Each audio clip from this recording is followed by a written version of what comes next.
Mona, tira isso, muda de canal, porque tá começando mais uma transmissão irada do Sem Sinal. E como sabem, Sem Sinal é sem roteiro, então não nos responsabilizamos por nada aqui. Por isso, vamos acordar, vamos acordar.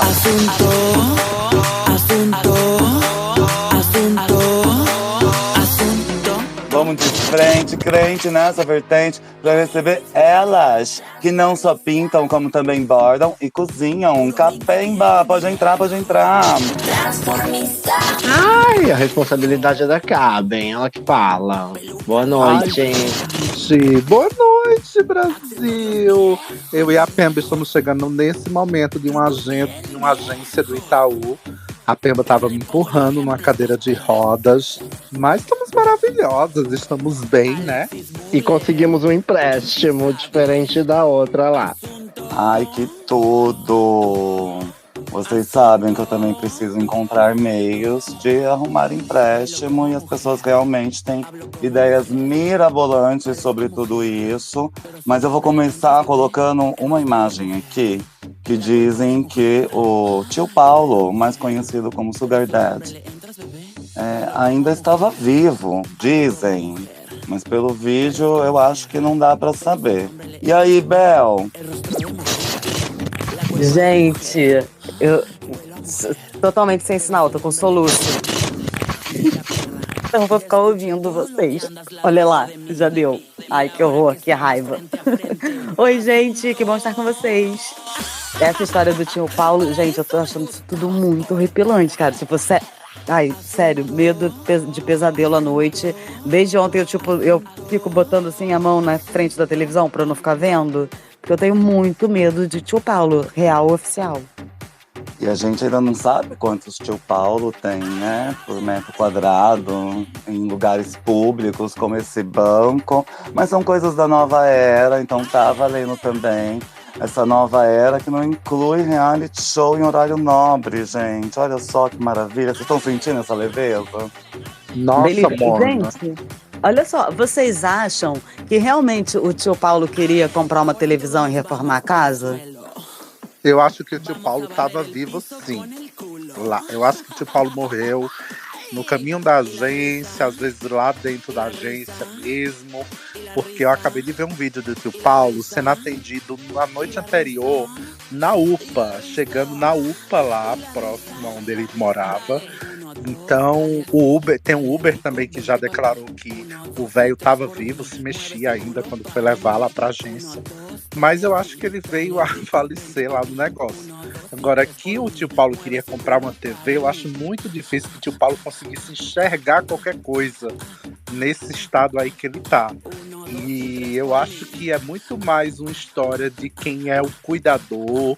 Se for dar uma olhadinha ali na aposentadoria do tio Paulo, vai ver que já deve ter vários empréstimos sendo tomados. E a gente sabe muito bem que isso acontece. Isso se chama violência contra o idoso. A mídia internacional está chocada com essa história. E realmente ela levou a barra, né? A sobrinha do tio Paulo, não sabendo que era impossível, ela foi lá e fez. Né, Bel?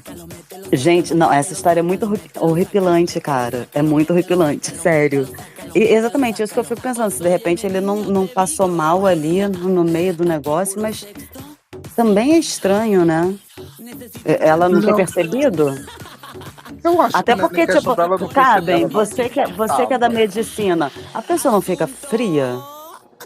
Então, Bel, e me perguntaram também sobre o estado do corpo em si. O estado que a gente chama de rigor mortis, ele começa a se manifestar geralmente de 2 a 3 horas depois que a pessoa venha a falecer.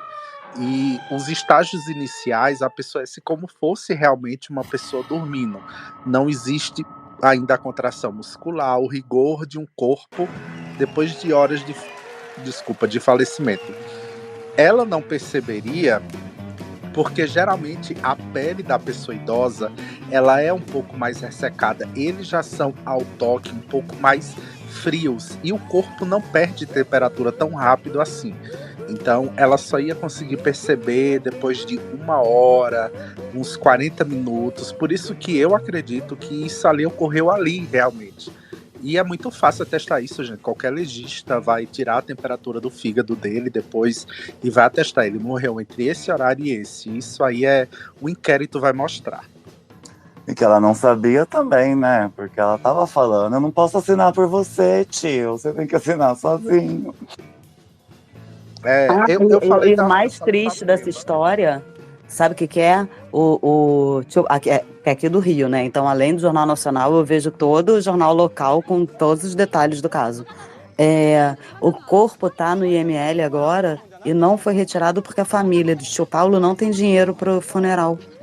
Então não sabe. Olha que tristeza. Isso acontece demais. Acontece demais. Eu acho que isso aí, inclusive, as pessoas que daqui, das redes, né, poderiam fazer uma vaquinha para ajudar a família de tio Paulo a custear o serviço funerário, né? Porque vai saber se esses 17 mil reais não seriam ali para, sei lá, ajeitar a casa, dar melhores condições, enfim. A gente tenta até pensar o positivo, né? Porque passagem pro inferno todas nós já temos. Porque os memes, quem não riu de um meme disso, gente, me desculpe, mas é impossível não rir dos memes que foram bombardeados em todas as redes sociais. Não tá aqui. Vocês não têm noção. Isso tá no mundo todo. Isso virou notícia mundial. Isso viralizou de um jeito que não tem condições. Até em inglês os memes já estão chegando. Eu tenho que vir mesmo. Teve uma gay que até fez uma thread, né? Reunindo todos os memes. Ah, fui eu. Você acha que eu ia pro inferno sozinha? Ai, gente, só para dar contexto para quem esteve fora da Terra, de ontem à noite para cá, a gente tá falando do senhor que foi levado para um banco pela sua sobrinha numa cadeira de roda para fazer um empréstimo de 17 mil reais, que provavelmente ele deve ter contratado pelo celular, né? E precisou de ir no banco assinar, e lá constataram que ele não estava vivo. Pasmem, isso aconteceu no Brasil. Eu confesso que eu pensei que a gente ia começar mais leve, né? Antes de partir para esse assunto. Ai, gente, eu até fiquei pensando isso hoje, assim, se a gente puder hoje fazer tipo uma corrente de oração para essa alma, porque que fim triste, gente. Eu tô tipo arrasada com a coisa do tio Paulo, porque eu acho bem macabro, tipo filme de terror real, ao mesmo tempo tem esse lado morto muito louco, mas não sei, pra essa alminha descansar, né? Eu acho que a gente podia dar sei lá, eleve seu coração em Cristo, ele está entre nós. E o banco também, né? Devia liberar aí um empréstimo para cuidar de todos os momentos finais aí do tio Paulo. Mas agora eu quero falar com ela, da Ilha das Profs, Leila Oliveira. Como vai você? Oi, tudo bem? Tô aqui, chorrindo com vocês. Ai, Leila, o que te irritou? Foi hoje? Ai, foi a nova maravilha do Tarcísio. Conta pra gente se unir em solidariedade. O Acreditando estava lá comigo hoje. O Tarcísio vai colocar chat GPT para fabricar material para os alunos a partir do 6º ano. E que a gente trabalha tanto para, né, olha, não usem chat GPT, vamos procurar produzir os nossos textos, né, e tal. Aí vem o Tarcísio, diz não, é o chat GPT que vai produzir, inclusive, aulas para os alunos. Enfim. Mas isso já está valendo, é verdade? Sim, a partir do 2º semestre. Caracoles! É uma maravilha, uma delícia. Delícia ser brasileira. Aí eu digo que isso é chocada. método. Eu falo que isso é método, Acre, porque eu digo que é o método de você manter sempre a população ali que necessita de educação para poder acessar uma universidade pública, acessar o ensino superior, você manter sempre a educação sucateada E você mantém sempre as elites no lugar que elas estão, nos cursos que têm maior poder aquisitivo, nos cursos das universidades federais. E aí o povo na escola comum, na escola pública, que era que devia ter o melhor ensino desse país, fica à mercê da querência de um político. Esse Tarcísio tá se mostrando um bom facínora, né? E pior que... E aí pega a vaga daqueles que estão inelegíveis. E esse cara vai se fazendo. Desgraçado. Eu imagino a qualidade da educação, né? Gerada por inteligência artificial. Inteligência artificial essa que a gente viu aí que tem vários erros, que não acerta tudo exatamente como deveria ser, de acordo com a realidade. Nem mesmo para gerar arte gráfica está funcionando muito bem. E agora vai cuidar da educação dos paulistas. E Tarcísio, vou fazer igual a ONU. Ai, ai, ai, Tarcísio, isso não se faz. Não pode, Tarcísio. O duro é que o pessoal de São Paulo elegeu imaginando que ele seria o quê? Ia performar outra coisa. Ele não vendia outra coisa. É isso que... O projeto deles é esse, né, Mona? A destruição de tudo. Eu acho que elegeram bem sabendo do que se tratava, de que seria uma continuação do inelegível, né? Mas eu acho que nem é só uma questão de... É também, obviamente, uma questão de governo, né, institucional, mas eu acho que é mais que isso, sabe? Eu acho que é uma coisa da sociedade mesmo. E é uma coisa que eu estava até falando hoje, eu acredito que me ouviu falar, desculpa até ser repetitiva, falar isso de novo, mas assim, é um pacto de sociedade que precisa ser feito, porque quando uma propaganda institucional, uma peça institucional de propaganda de algo do governo, falando sobre educação, mostra um pai levando uma filha para a escola, por exemplo, e depois, quando ele leva, a propaganda é sobre um aumento das escolas, do número de escolas de PEI, né, que é escola em período integral. Quando a gente tem uma peça de propaganda em cujo pai fala assim, agora eu posso trabalhar tranquilo sabendo que minha filha tem onde ficar.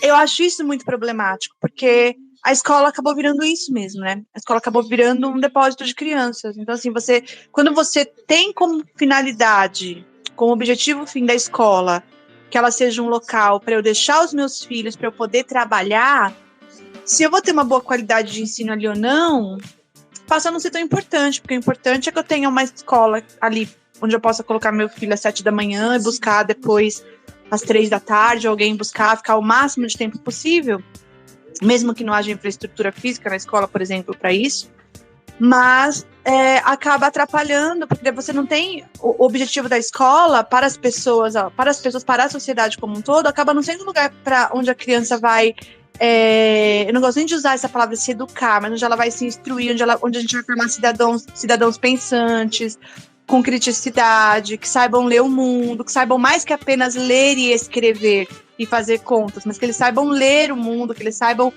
interpretar o mundo, que eles saibam a criticidade das coisas.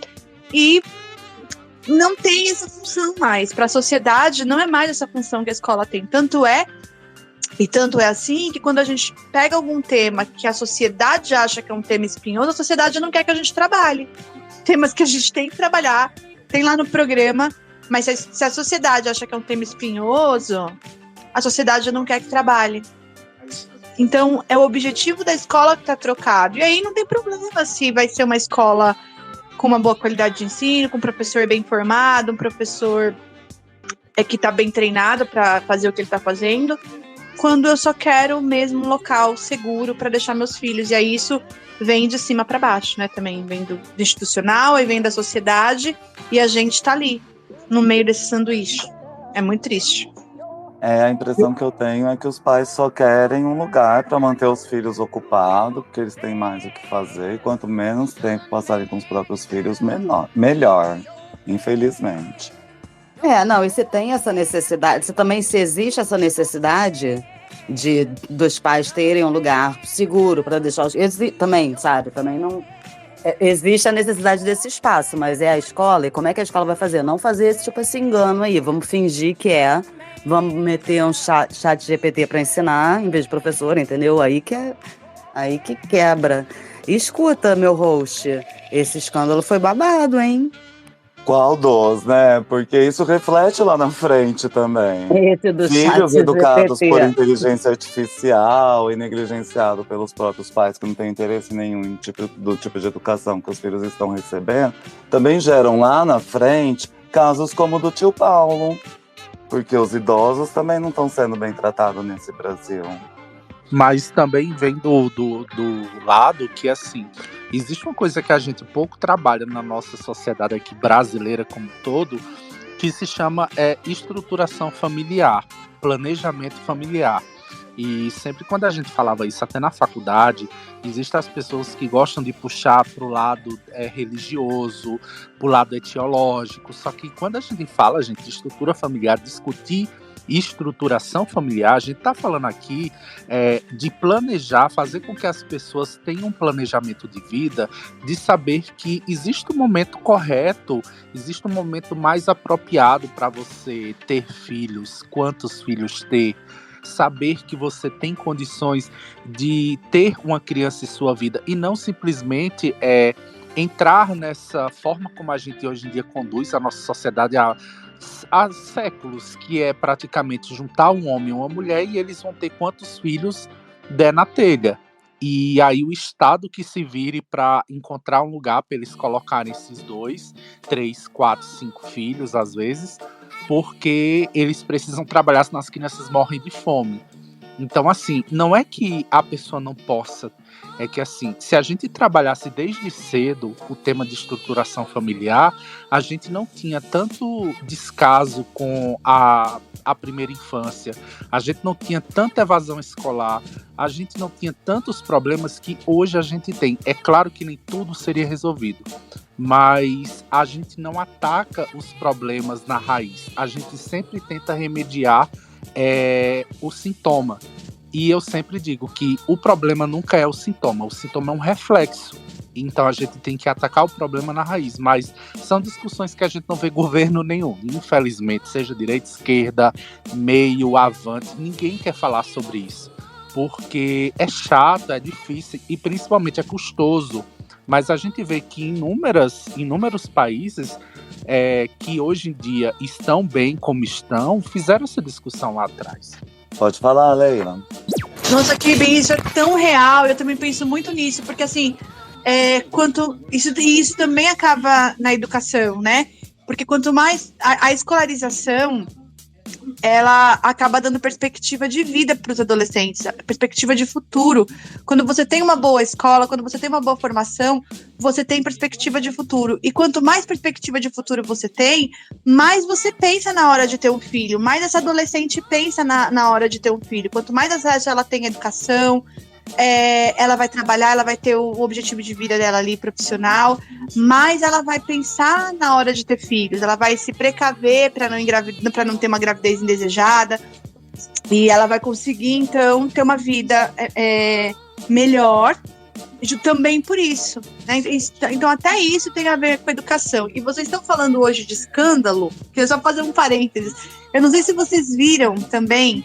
Eu vi, fiquei horrorizada, um vídeo, pra gente ver que o problema de educação não é só brasileiro, um vídeo acho que de um Big Brother português, se eu não me engano, e eles estão tendo uma conversa, assim, querendo refutar a existência dos dinossauros. Gente, eu fiquei tão horrorizada com aquilo, achei aquilo um escândalo, falei, meu Deus, isso não é um privilégio só da gente mesmo, não. A ignorância, ela tá graçando solta, lépida e fagueira pelo mundo. Ai, as pessoas gostam disso, né? A teoria da conspiração corre sempre mais rápido. E aí todo mundo se sente especial porque aprendeu que a Terra é plana. E isso vai nos distanciando da sociedade, da realidade, de um jeito que fica muito distorcido. Eu tô ouvindo vocês falar, tô aqui pensando, quando foi que as coisas se distorceram tanto assim? Porque quando eu era criança, o professor era uma autoridade, hoje ele é entendido como um inimigo da família, da moral, dos bons costumes, né? e a família de uma hora para outra começou a ver o professor como um marginal que vai colocar coisa errada na cabeça das crianças. Então, assim, querem um lugar para deixar as crianças abandonar lá o dia inteiro? Sim, mas querem controlar até mesmo o que eles vão aprender, né? Muita coisa os professores não podem nem abordar, então é um absurdo isso. Claro que não vai melhorar com o tempo se a repressão continua sendo assim. Não, isso me lembra daquelas pessoas que eu, por exemplo, já estudei em escola católica, né? Mas eu não aplico a religião aos aspectos de minha vida, principalmente o profissional. Mas eu tive colegas de faculdade que vieram de uma criação assim, digamos, muito rígida, e eu via a luta da pessoa em assimilar conceitos, assim, conceitos básicos, científicos, muito aceitos, já debatidos há séculos, e aplicar aqueles conceitos, às vezes, em matérias da faculdade mesmo, assim. A pessoa sempre puxava para aquele lado religioso, para o lado dogmático, e aí eu ficava pensando, o que uma pessoa dessa está fazendo numa faculdade de medicina? Porque você vai receber o paciente dentro do seu consultório, você vai virar e vai dizer, reza um Pai Nosso? Você vai virar para o paciente e dizer, olha, acredita em Deus? Não, meu amor, você tem que estudar do zero, da célula, da divisão celular, para você entender o que é que você pode ajudar naquela pessoa, o que é que você vai fazer por ela. E isso sempre nunca entrou em minha cabeça, sempre achei uma coisa muito bizarra. Todo mundo tem direito de ser sua fé e de ser o que for. Mas, gente, eu venho batendo isso até alguns programas aqui dizendo, a gente tem que produzir conhecimento. Se a gente não produz conhecimento, a gente se emburrece. Uma sociedade burra, usando o adjetivo, uma sociedade imbecil, é uma sociedade fadada ao fim, ao fracasso. É como diz o Zé Cabaleiro, a inteligência artificial jamais vai superar a burrice natural. Eu quero dar as boas-vindas pro André, que tá aqui com a gente. Oi, também. tudo bem? Tudo bom? Não, eu tô bem interessado no espaço, vocês estão me ouvindo? Porque eu sou professor, né? E eu sou aqui do Rio Grande do Sul, e eu vejo assim, ó, exatamente isso que vocês estão falando, né? Na realidade da sala de aula. Eu vou contar uma coisa para vocês que é o seguinte, né? Essa coisa do chat GPT, como a gente fala aqui, é algo que, como a gente fala, caiu os butiá do bolso, né? Porque isso é o famoso o que poderia dar errado, né? Porque hoje já está mais do que provado, né, que essas inteligências artificiais, elas produzem alucinação, né? Elas produzem um texto, né, que daqui a pouco eles começam a falar algo que não tem nada a ver uma coisa com a outra. Então a gente tem assim, ó, um perigo enorme, né, de começar a produzir, né, um texto que daqui a pouco vai ser totalmente inverídico. Vai ter que ter alguém para revisar isso aí, e claro que não se compara, né, a um trabalho feito por seres humanos, né? Porque a gente não pode chegar naquela prepotência de dizer, a tecnologia pode fazer melhor tudo que o ser humano faz. Não pode. Não é assim que funciona, né? E será que a molecada ia fazer a inteligência artificial identificar o bullying? Olha, eu acho o seguinte, eu acho que nem inteligência, assim, ó, temendo o risco de fazer Piaget se revirar no túmulo, alguns alunos que eu vejo não têm nem inteligência natural, né? Mas isso aí que a gente brinca, né? Porque assim, ó, deixa eu contar para vocês, isso aí que vocês falaram é verdade, né? Que eu dou aula numa escola pública, né? E eu falo o seguinte, por exemplo, eu sou professor formado em matemática, tá? E ano passado, para vocês terem uma ideia, eu tive que dar aula de ciências, né? Porque não tinha professor de ciências para dar aula na escola. Começa aí, né? Aí eu digo o seguinte, tá, tudo bem. O conteúdo não é dos mais difíceis, eu dou uma estudada lá, né? Aí vocês vejam o seguinte, o Ministério da Educação, para vocês terem uma ideia, tem um programa chamado PNLD, já ouviram falar? É o Programa Nacional do Livro Didático, né?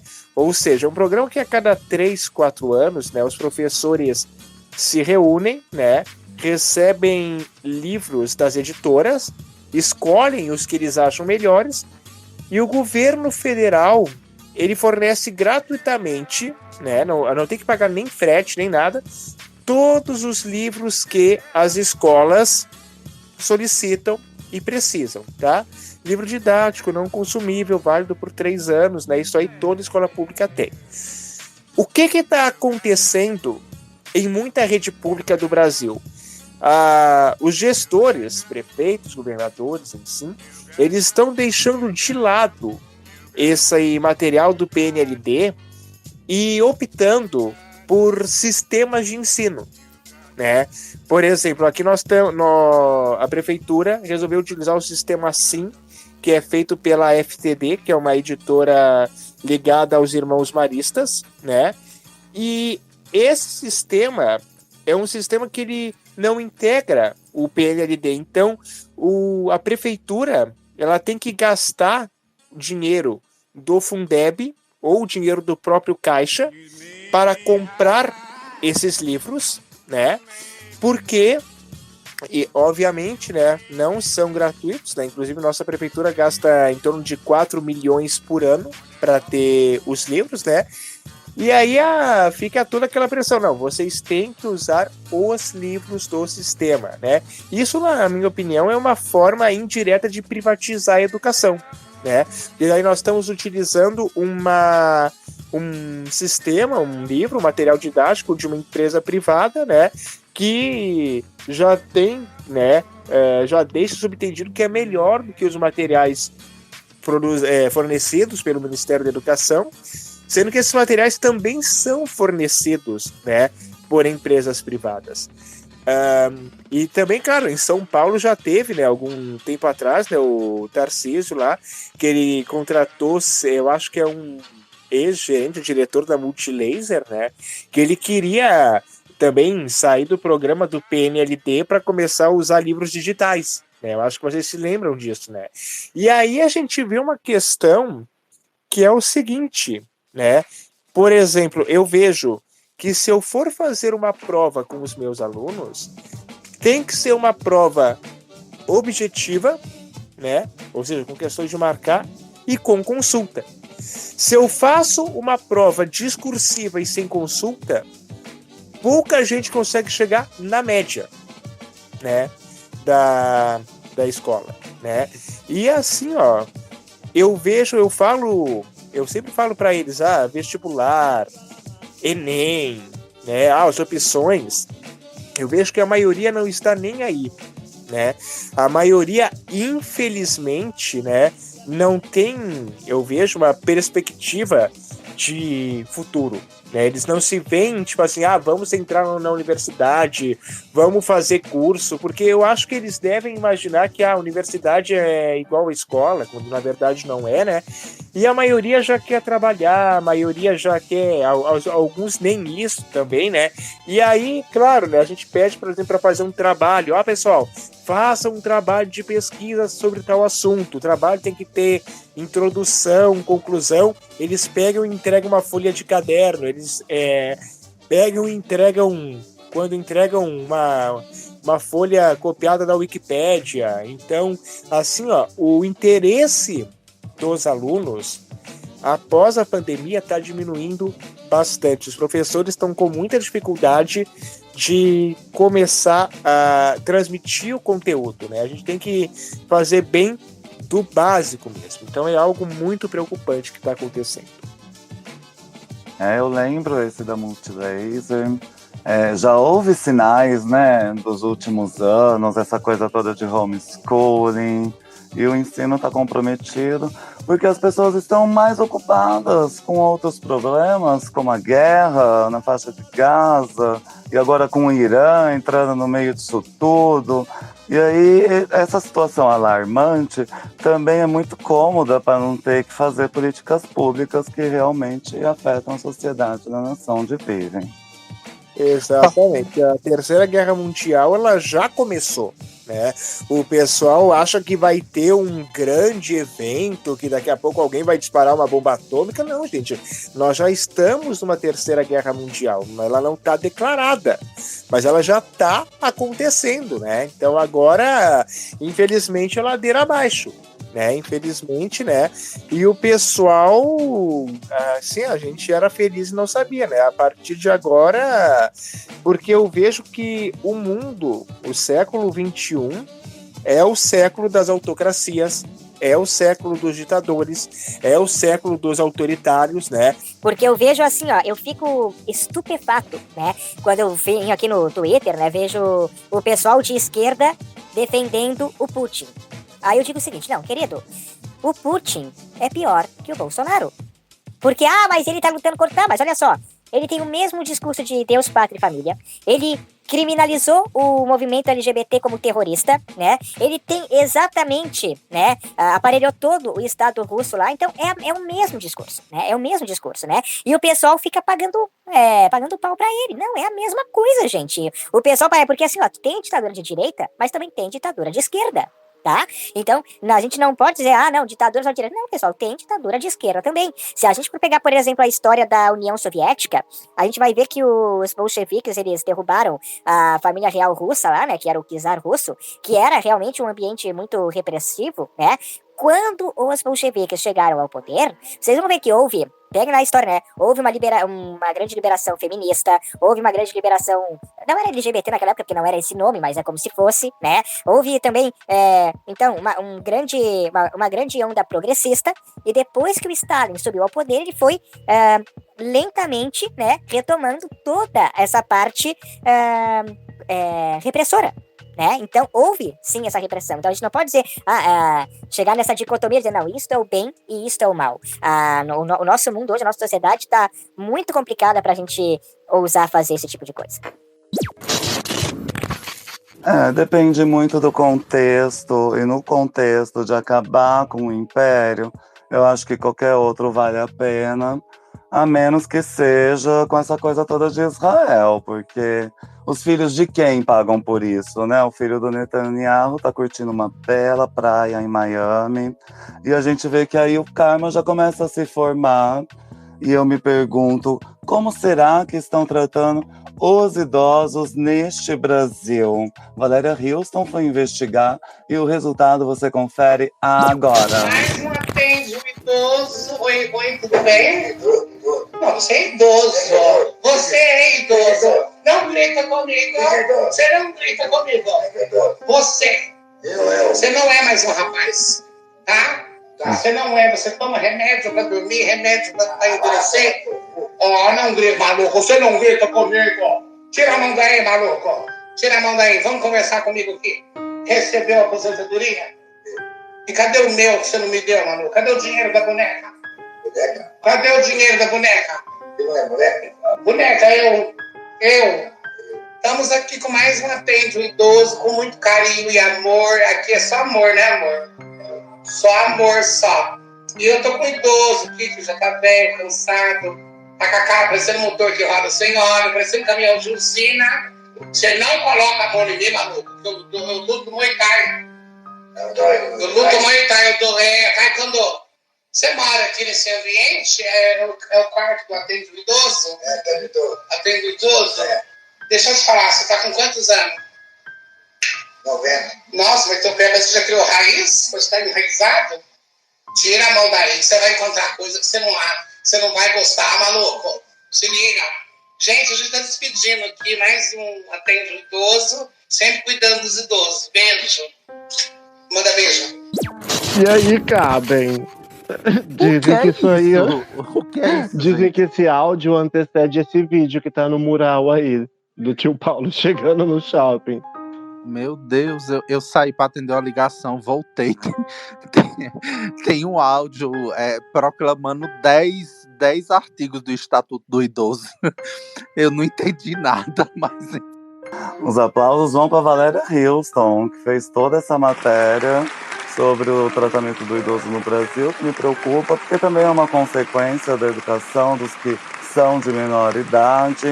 E houve outros escândalos, gente. Vocês viram um influencer que descobriu que estava sendo traído pela cor da parede do quarto.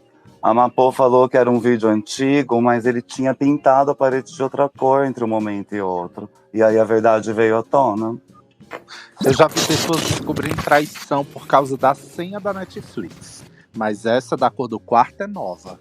E o influencer tem um lema de monetizar a vida toda, né? Então acaba que esses assuntos mais íntimos, que geralmente ficavam entre quatro paredes, porque roupa suja se lava em casa, como diz Elza Soares, agora ficam aos olhos do mundo. As pessoas não podem ver alguém dar um follow em outro alguém que já vira notícia de capa. O que é um influencer, gente? Assim, a coisa às vezes é meio obscura, né? Porque quem são essas pessoas? De onde são? Do que se alimentam? Vive de quê? Porque assim, antigamente todo mundo sabia o que eram essas pessoas, de onde vinha, o que fazia, como se sustentava. Hoje em dia todo mundo é influência de quê, meu amor? Quem é você? Tipo, o que é que você faz? Você produz o quê? Acho que o influencer já começa achando que não precisa de estudo para ganhar dinheiro, né? E aí a gente volta no tema da educação.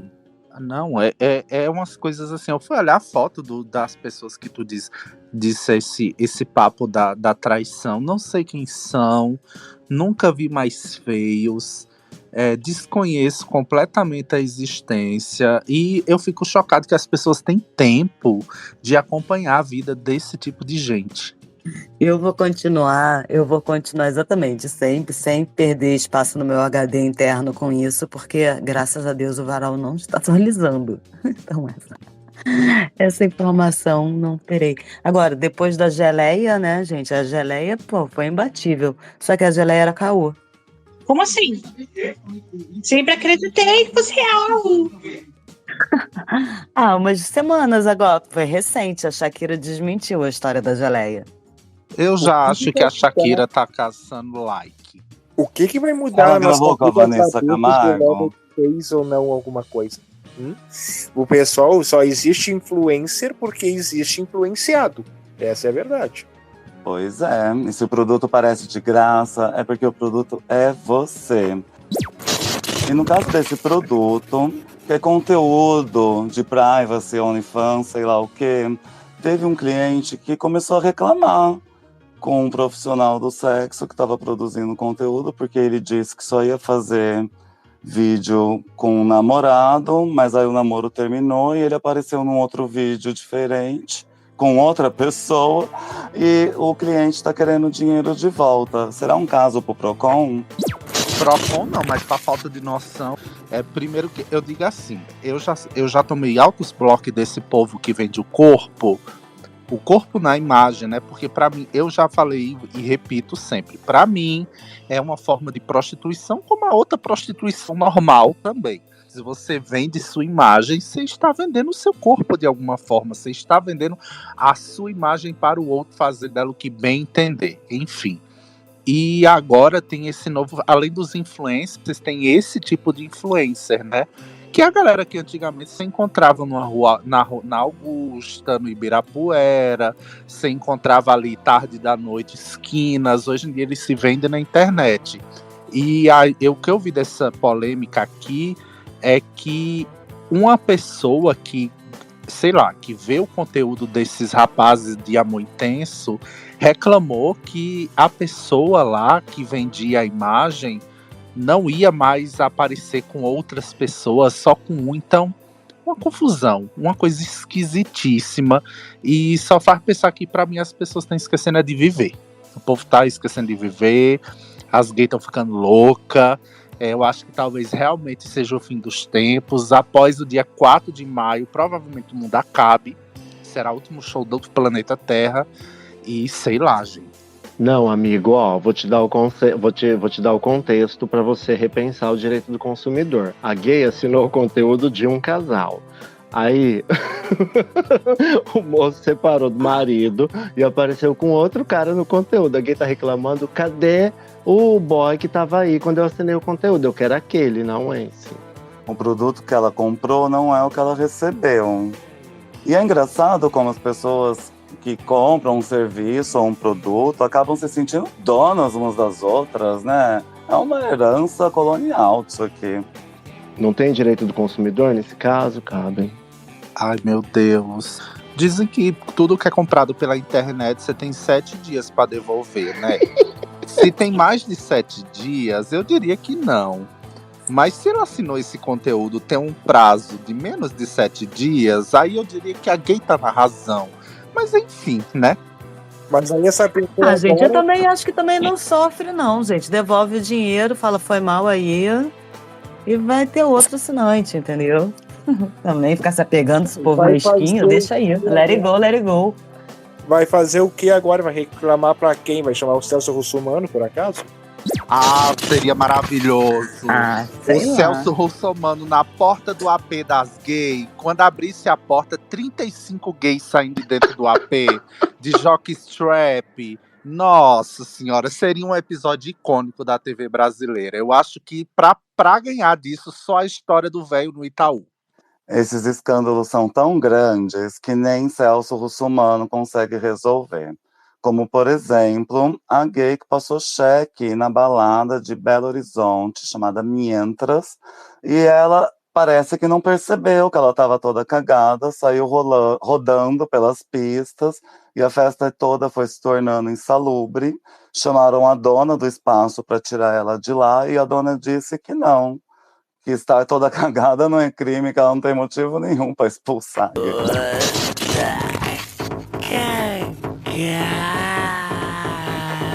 Mona do céu. E, Brasil, isso é o problema de não ter um reality show em horário nobre.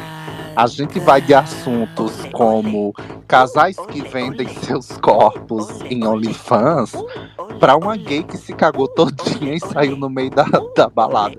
É o quê? É a Gustavo Scott? São grandes escândalos do momento, mano.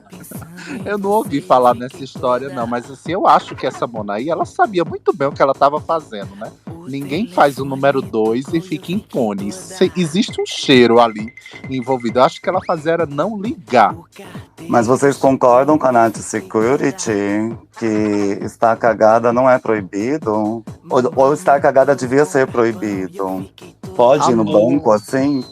Amor, se eu estou na balada, uma gay cagada, encosta em mim, mela minha roupa, eu sou presa por homofobia. Eu saio da balada presa. Gente, exatamente, é insalubre, não pode, entendeu? Eu também acho isso. Ele vai preferir que na balada dele fique uma gay cagada ou 399 gays lindas, perfumadas, cheirosas e querendo se divertir. É prioridades. Ou Vai 300 priorizar gays a cagada? cagadas?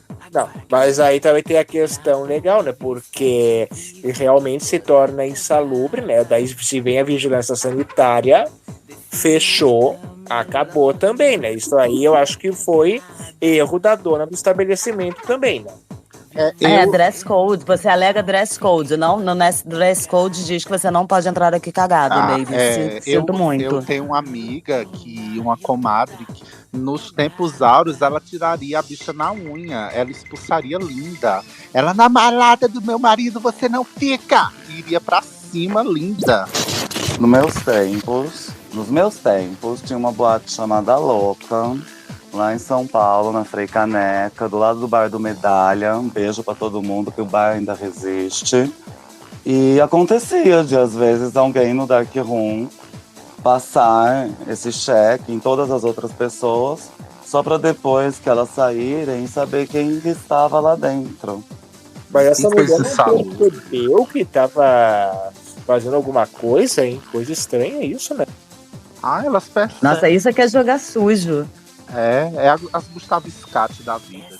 As que jogam leve só jogavam purpurina. Eu tenho Meu sonho era mandar, que também se descobriu que era mentira.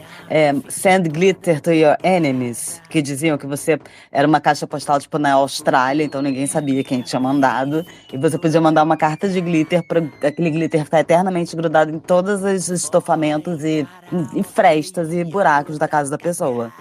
Só que descobriram que era mentira. Você mandava, talvez você até desse o dinheiro lá, mas eles não mandavam bomba de glitter nenhum. A gente teve um caso aqui, né, que a gente abordou uma vez de uma mulher que foi traída e empesteou o apartamento do boy de glitter. Caixas e mais caixas. É mesmo. Gente, eu acho essa vingança maravilhosa, maravilhosa. Nunca mais ele vai tirar todo aquele glitter. E toda mulher que chegar lá depois dela vai ver. As pessoas têm técnicas muito diferentes. Eu comecei me lembrando aqui da Hershey, que brigou com o canal Untucked aqui do Brasil e usou o Google Tradutor para retrucar o que a gay tinha falado sobre ela.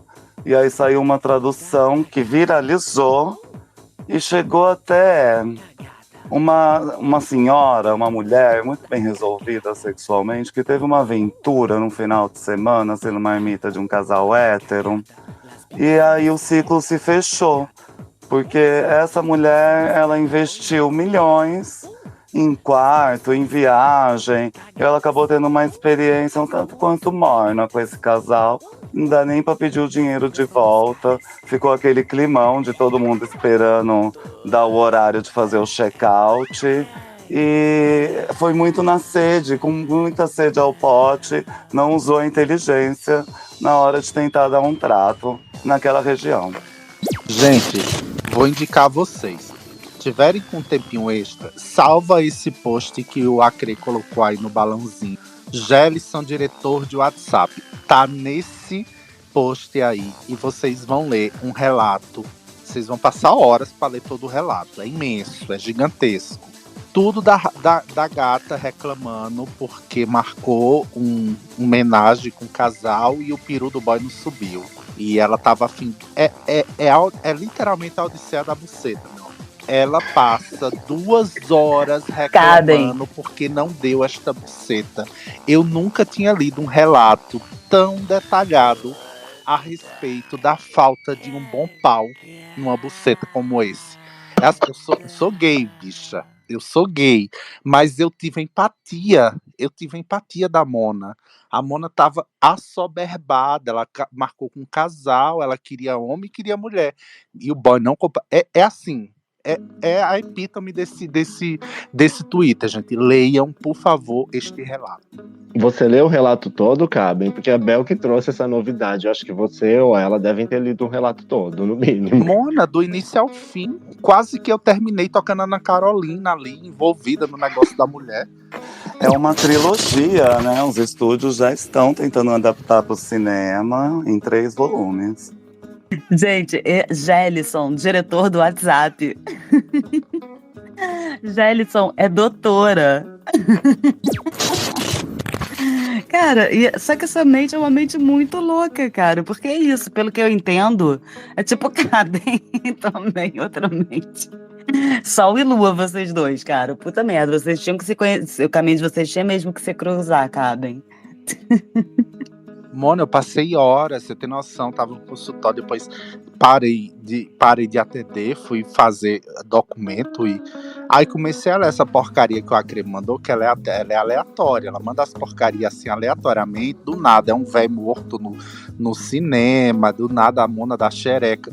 Eu passei horas lendo o relato da Mona da xereca, do início ao fim, porque eu fiquei tão entretido na história dela ali, e eu depois fiquei revoltadíssimo. Eu mandei pra ele depois, digo, Mona, você me fez perder horas da vida lendo esse negócio, que é gigantesco, que é simplesmente a Mona dizendo que tá mal comida, que não gostou, tipo, ela poderia ter resolvido em 2 Twitter, mas ela passou horas de... O que chama mais atenção, o desespero da mulher ou o pouco caso do homem? Porque ela reclamou que o homem ficou de pau mole o final de semana inteiro. Mano, um homem ficar de pau mole é comum, né? Tipo, quem nunca? Mas, tipo, o que mais me deixou chocado foi realmente o desespero dela. Ela, a cada 2 Twitters, ela salienta urgentemente que ela precisa ser comida. Que ela tá ali pra isso, que, por favor, comam ela, abusem dela, homem, mulher, cachorro, periquito, papagaio, tudo que tiver. E você fica assim, meu Deus, Mona, que fogo é esse? Gelson, diretor do WhatsApp. Acho que ali a tragédia começou com eles se declararem não mono, mas só podia acontecer se todo mundo tivesse acontecendo ao mesmo tempo, e só podia ser contra a mulher porque ele não é gay. E aí já tinha exigências demais. Quando a pessoa quer deixar o amor livre, tem que ser livre. Começa muito com regrinha, não vai pra frente, né? Gente, qual que é o babado? Onde que tá que eu tô procurando aqui? Eu não tô achando. Tá na ponta do varal. Tá escrito em instantes do Jets. O varal, né? Da ponta esquerda. O varal, pra mim, o último que aparece é o do Tarcísio. Olha que inferno. Não, pra mim Você tá vê que tem aparecendo Gelson? É esse. Gente, babado, quero saber dessa história. Pra mim não tá aparecendo do Gelson, gente. Tá aparecendo imagens do Tio Paulo na TV, do TMZ, um outro vídeo sobre o Tio Paulo e o inferno do Tarcísio. Esse que eu quero ver, tá aqui. Ai, será que esse aplicativo tá atualizado? Eu e a Leila, a gente ficou presa na maldição do Tarcísio. Putz, você vê que tem, exatamente, essas energias, né? Leila, eu mandei no direct pra vocês. Gente, desculpa a gente ter vindo de problemas na educação pra isso, é que a gente tava chocado com esses escândalos, a gente queria ter discutido isso. Então, assim, não é que a gente é muito aleatória, é que a gente tava... Agora eu vou ver. De problemas na educação, a gente já foi pra relacionamento, assim, né, sólido no Celso Russomano, né? Então tá bem aleatório. É que não tem como escalonar pra chegar nisso. Não, a transição foi tipo, já que a educação está na merda, com todo respeito aí aos professores, tá? Não é com vocês que eu estou falando. A gente falou da gay cagada, né? Passou por aí, foi aí que a gente foi chegando no esgoto, nas catacumbas da rede. E já que a gente chegou nessa racha que tem tesão pra matar um Maracanã todinho, a gente vai falar o que agora da enchente em Dubai? Porque assim, é tanto prazer que essa garota... Gente, leiam. Por favor, leiam. Isso aqui só perde para aquelas versões de música evangé que o povo cria de funk proibidão no TikTok. Isso aí é assim. Deveriam sei lá, vamos encadernar. Vamos encadernar e postar. Repete pra mim, por favor, o Evangé com o quê? Que eu preciso. Isso ainda não chegou até mim, eu preciso muito ver. Mona, você ainda não viu? As evangé fazendo. O povo pegando proibidão e fazendo música evangélica? Eu ainda não vi, preciso. Nossa, Mona. É que na verdade é o seguinte, né? Os evangélicos, eles querem... né, gente? É que os evangélicos, eles querem fazer tudo que tem no mundo. Só que eles não podem. Aí eles criam versão gospel, né? A gente quer funk. Não, mas funk não pode. Então vamos fazer o funk gospel. É isso que eles fazem, né? Não, gente, mas é música proibida, mas é tipo, cai de boca no meu bucetão, no ritmo gospel. É coisa assim, pesada. Depois, é uma trend do TikTok que tá aí bombando. Você chora de rir, porque assim, a música começa parecendo que você vai escutar a Aline Barros, né? Do nada tá lá uma coisa assim, absurda sendo cantado em ritmo gospel. Você chora de rir. É muito bom. Então é a letra do funk aplicada no ritmo gospel, não com Sim, não. É o ritmo gospel com a letra pesadíssima, assim, super uó. Não, eu pensei que fosse uma letra gospel no ritmo funk. A Cria, acabei de ver um meme sinistro do Tio Paulo, mandei pra você. Pra você julgar pra produção. O Tio Paulo apareceu lá. Adorei que a Leila falou Tio Paulo na TV. Não, gente, não é um programa infantil, mas tem o Tio Paulo na TV. Também apareceu na Record. Ai, gente, Tio Paulo, você teve a proeza de ficar mais famoso que a final do BBB, porque só dá Tio Paulo. Gente, meu marido veio me contar a história do Tio Paulo e eu fiquei, gente, como assim? Né, pelo personagem. Gente, e o outro lá que, tipo, mal saiu da casa, ele já não é mais casado, ele está conhecendo melhor. Isso! Tava pensando exatamente nisso. Eles estão se conhecendo há 2 anos. Será que é por causa da grana, pra não ter que dividir? Será que ele foi brifado pelo advogado? Falaram isso, que é pra ele não dizer que é casado, pra não configurar. Gente, mas pelo amor de Deus, mas foi engraçado. Nem rola isso, tipo, depois de 6 meses já configura união estável. Ele já falou lá dentro 1000 vezes que era casado com ela aqui fora também, tipo, ele tá fudido. Se ele quiser terminar hoje, ela carrega metade do prêmio dele. Então, ele tá fudido. Agora, gente, eu tenho um lado meu que acha que todas essas coisas são armadas. Todas, tá? Sabe? Tipo, pinta o cérebro aqui, tem que todo esse background, esses personagens que ele vende. Esse é o Davi, motorista de Uber, papapá. A Bia do Brás. O da Bia, por exemplo, tinha vários furos esse ano. Na verdade, tipo, mas era uma vez lá no Oeste, sabe? E essa coisa do Davi, ele com essa namorada, eu sempre pensei, será que esse povo não é armado, não? Tipo, eles são, tipo, amigos, eu não sei o quê. Sempre tive um certo...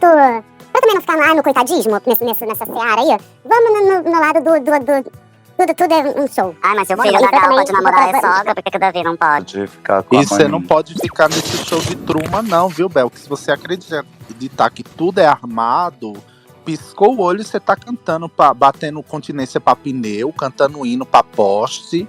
A pessoa não pode entrar nessa, não. Ministério hétero. Não, isso eu já trabalhei no Big Brother. E vocês viram ontem já o pastor do Davi já querendo 10% do prêmio dele pra consagrar. Amei, achei muito tendência. Gente, eu achei isso um absurdo. Primeiro que pra você dar o dízimo, tem que ser uma coisa que você dá, não uma pessoa obriga você a dar. Sabe? Mas falaram que era humor, viu? Ficou, né? Gente do céu. Era humor gospel? Não, falaram que era um personagem zoando, que não era verdade. Humor gospel. Gente, não duvido. Disseram mesmo que não era real, era um humorista, mas não dá pra saber enquanto a PL 2630 não for uma realidade pra gente. Aprovada. O que eu encontrei aqui foi o Clube da Delícia, que é um encontro quinzenal só para homens héteros. Alô, héteros! E lá eles podem fingir que são gays, imitar gays, flertar, mas nada sexual. É o ônibus dos ursos, Clube da Delícia. Um encontro quinzenal destinado apenas a homens heterossexuais que querem se reunir com outros homens machos e se divertir. Promover encontros profissionais, contatos, amizades, fingir que são gays. E a viadagem não será tolerada, somente homens. Então fica aí, ó, uma dica de um mercado novo para quem quiser explorar. É o Blue Money. Como é que é isso, mano? Como é que é isso? Bugou minha mente, não entendi não. É porque também. Eu não tô vendo o post, porque é de uma página que me bloqueou. Mas deixa eu ver se eu entendi. São homens que se reúnem para fingir ser gays, mas a viadagem não será tolerada? Como é isso? É só como terapia. Brincar de ser gay, dar uma desmunhecada, mas só a fins terapêuticos, nada real, assim, não tem contato. Nada sexual. Exatamente. Eu coloquei aqui a imagem nos comentários. Limites, gente. Alguns anos atrás surgiu aquela tendência dos góis, não sei se vocês se lembram, né? Que eram aqueles homens que se relacionavam com outros homens, mas que não se consideravam gays. Ah, sim, na minha faculdade tinha um. Na minha faculdade tinha um boy. Eu acho que a principal diferença é sentir zero vontade de escrever uma carta de amor para outro homem. Mas o resto vale tudo, né? Tudo encenação mesmo, então não é para levar o pé da letra. Cabem, eu tirei um print e mandei pra você no direct, o panfleto aí do Clube da Delícia. Vai que te interessa, que eu sei que a senhora é ursa. Ah, já vou lá. Não pode viadagem. Então serei proibida. Gente. Gelli Sou é maravilhoso. Muito obrigada. Muito obrigada por fazer essa indicação e tornar a minha noite mais feliz. Gente, e a pessoa tem um tino para escrever, né? Ela tem uma verve, assim, de escritor. Escreve umas coisas... Nossa, maravilhoso, gente. Muito obrigada. Muito obrigada. Você não acha, Leila, que isso deveria ser encadernado e vendido em 7 edições como Harry Potter? Meu Deus, é muito melhor. Isso. É muito melhor. Ela tem que ter uma continuação essa história. Tem que ter uma continuação. Nossa, Mona, eu só fico pensando, Xerecão e as Relíquias da Morte. Sei lá, um prisioneiro de Azkaban. Alguma coisa dá pra fazer com isso aí. É muito icônico esse relato, gente. Nada chegou perto desse relato aí. Agora, Pemba, eu só quero fazer um comentário sobre essa história do Clube das Ursas. Que tem um risco muito grande, você que é homem, frequentar um lugar desse, que é você encontrar seu próprio pai nesse lugar. Porque olha os homens que eles botaram no panfleto, meu amor. Ou não dá, não. Não dá. Você sabe que era um medo da minha juventude encontrar meu pai na boate gay? Agora já não corro mais esse risco, mas... Mona, se você encontrar seu pai na boate gay, o problema era muito mais pra ele que pra você, né? O Acreditando também morria de medo, porque o pai dele tinha mais perfume que a mãe dele, tinha todos os discos da Madonna, ele morria de medo de encontrar o pai na boate. Ah, ele é mariconíssima. Ele que me ensinou a gostar de Madonna.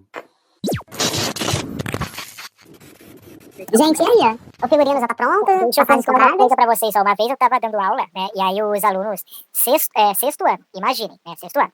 E aí eles estavam bagunçando, né? E aí eles pegaram uma mania de pegar uma cadeira e sentar 2 pessoas na mesma cadeira, né? E aí eu tenho algum problema de visão, eu pensei que tava um no colo do outro, né? Mas não era isso, né? E aí eu falei, por que vocês não podem fazer isso? Porque nós estamos acabando de sair de uma pandemia, de um vírus mortal, e aí daqui a pouco vocês não podem ficar assim sentados um no colo do outro, todo mundo, que é isso? E aí um aluno do 6º ano levantou a mão e disse o seguinte: ai, professor, eu não sento no colo dos meus amigos, porque isso é coisa de gay, que eu não sou. Aí eu pensei, será que ele era gay ou não, hein? O que vocês acham? Ela pode ser, ela pode não ser.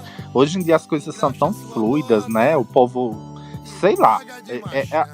Não, porque assim, ó, no meu tempo, né, a pessoa que era gay, ela não se revelava, assim, né? Hoje, até no jardim de infância, a gente percebe isso, né? Por exemplo, teve uma vez, ano passado, né? Que também tinha uma outra turma que tava bagunçando, que eu falei, desculpa, eu falei, olha, pessoal, vocês têm que ter juízo, vocês têm que, porque senão vocês não vão conseguir seguir na vida, vocês têm que estudar matemática, português, e aí um garoto falou, ai, pessoal, pra que eu vou estudar matemática, fazer ENEM, vestibular, se quando eu crescer eu quero ser gogo boy? Ele tem assim, né, gente? Então... Esse é hétero. Eu não sei o que falar. Esse é hétero. Esse garoto é hétero. Esse Nenhum gay falaria algo tão estúpido desde criança. Pode ter certeza.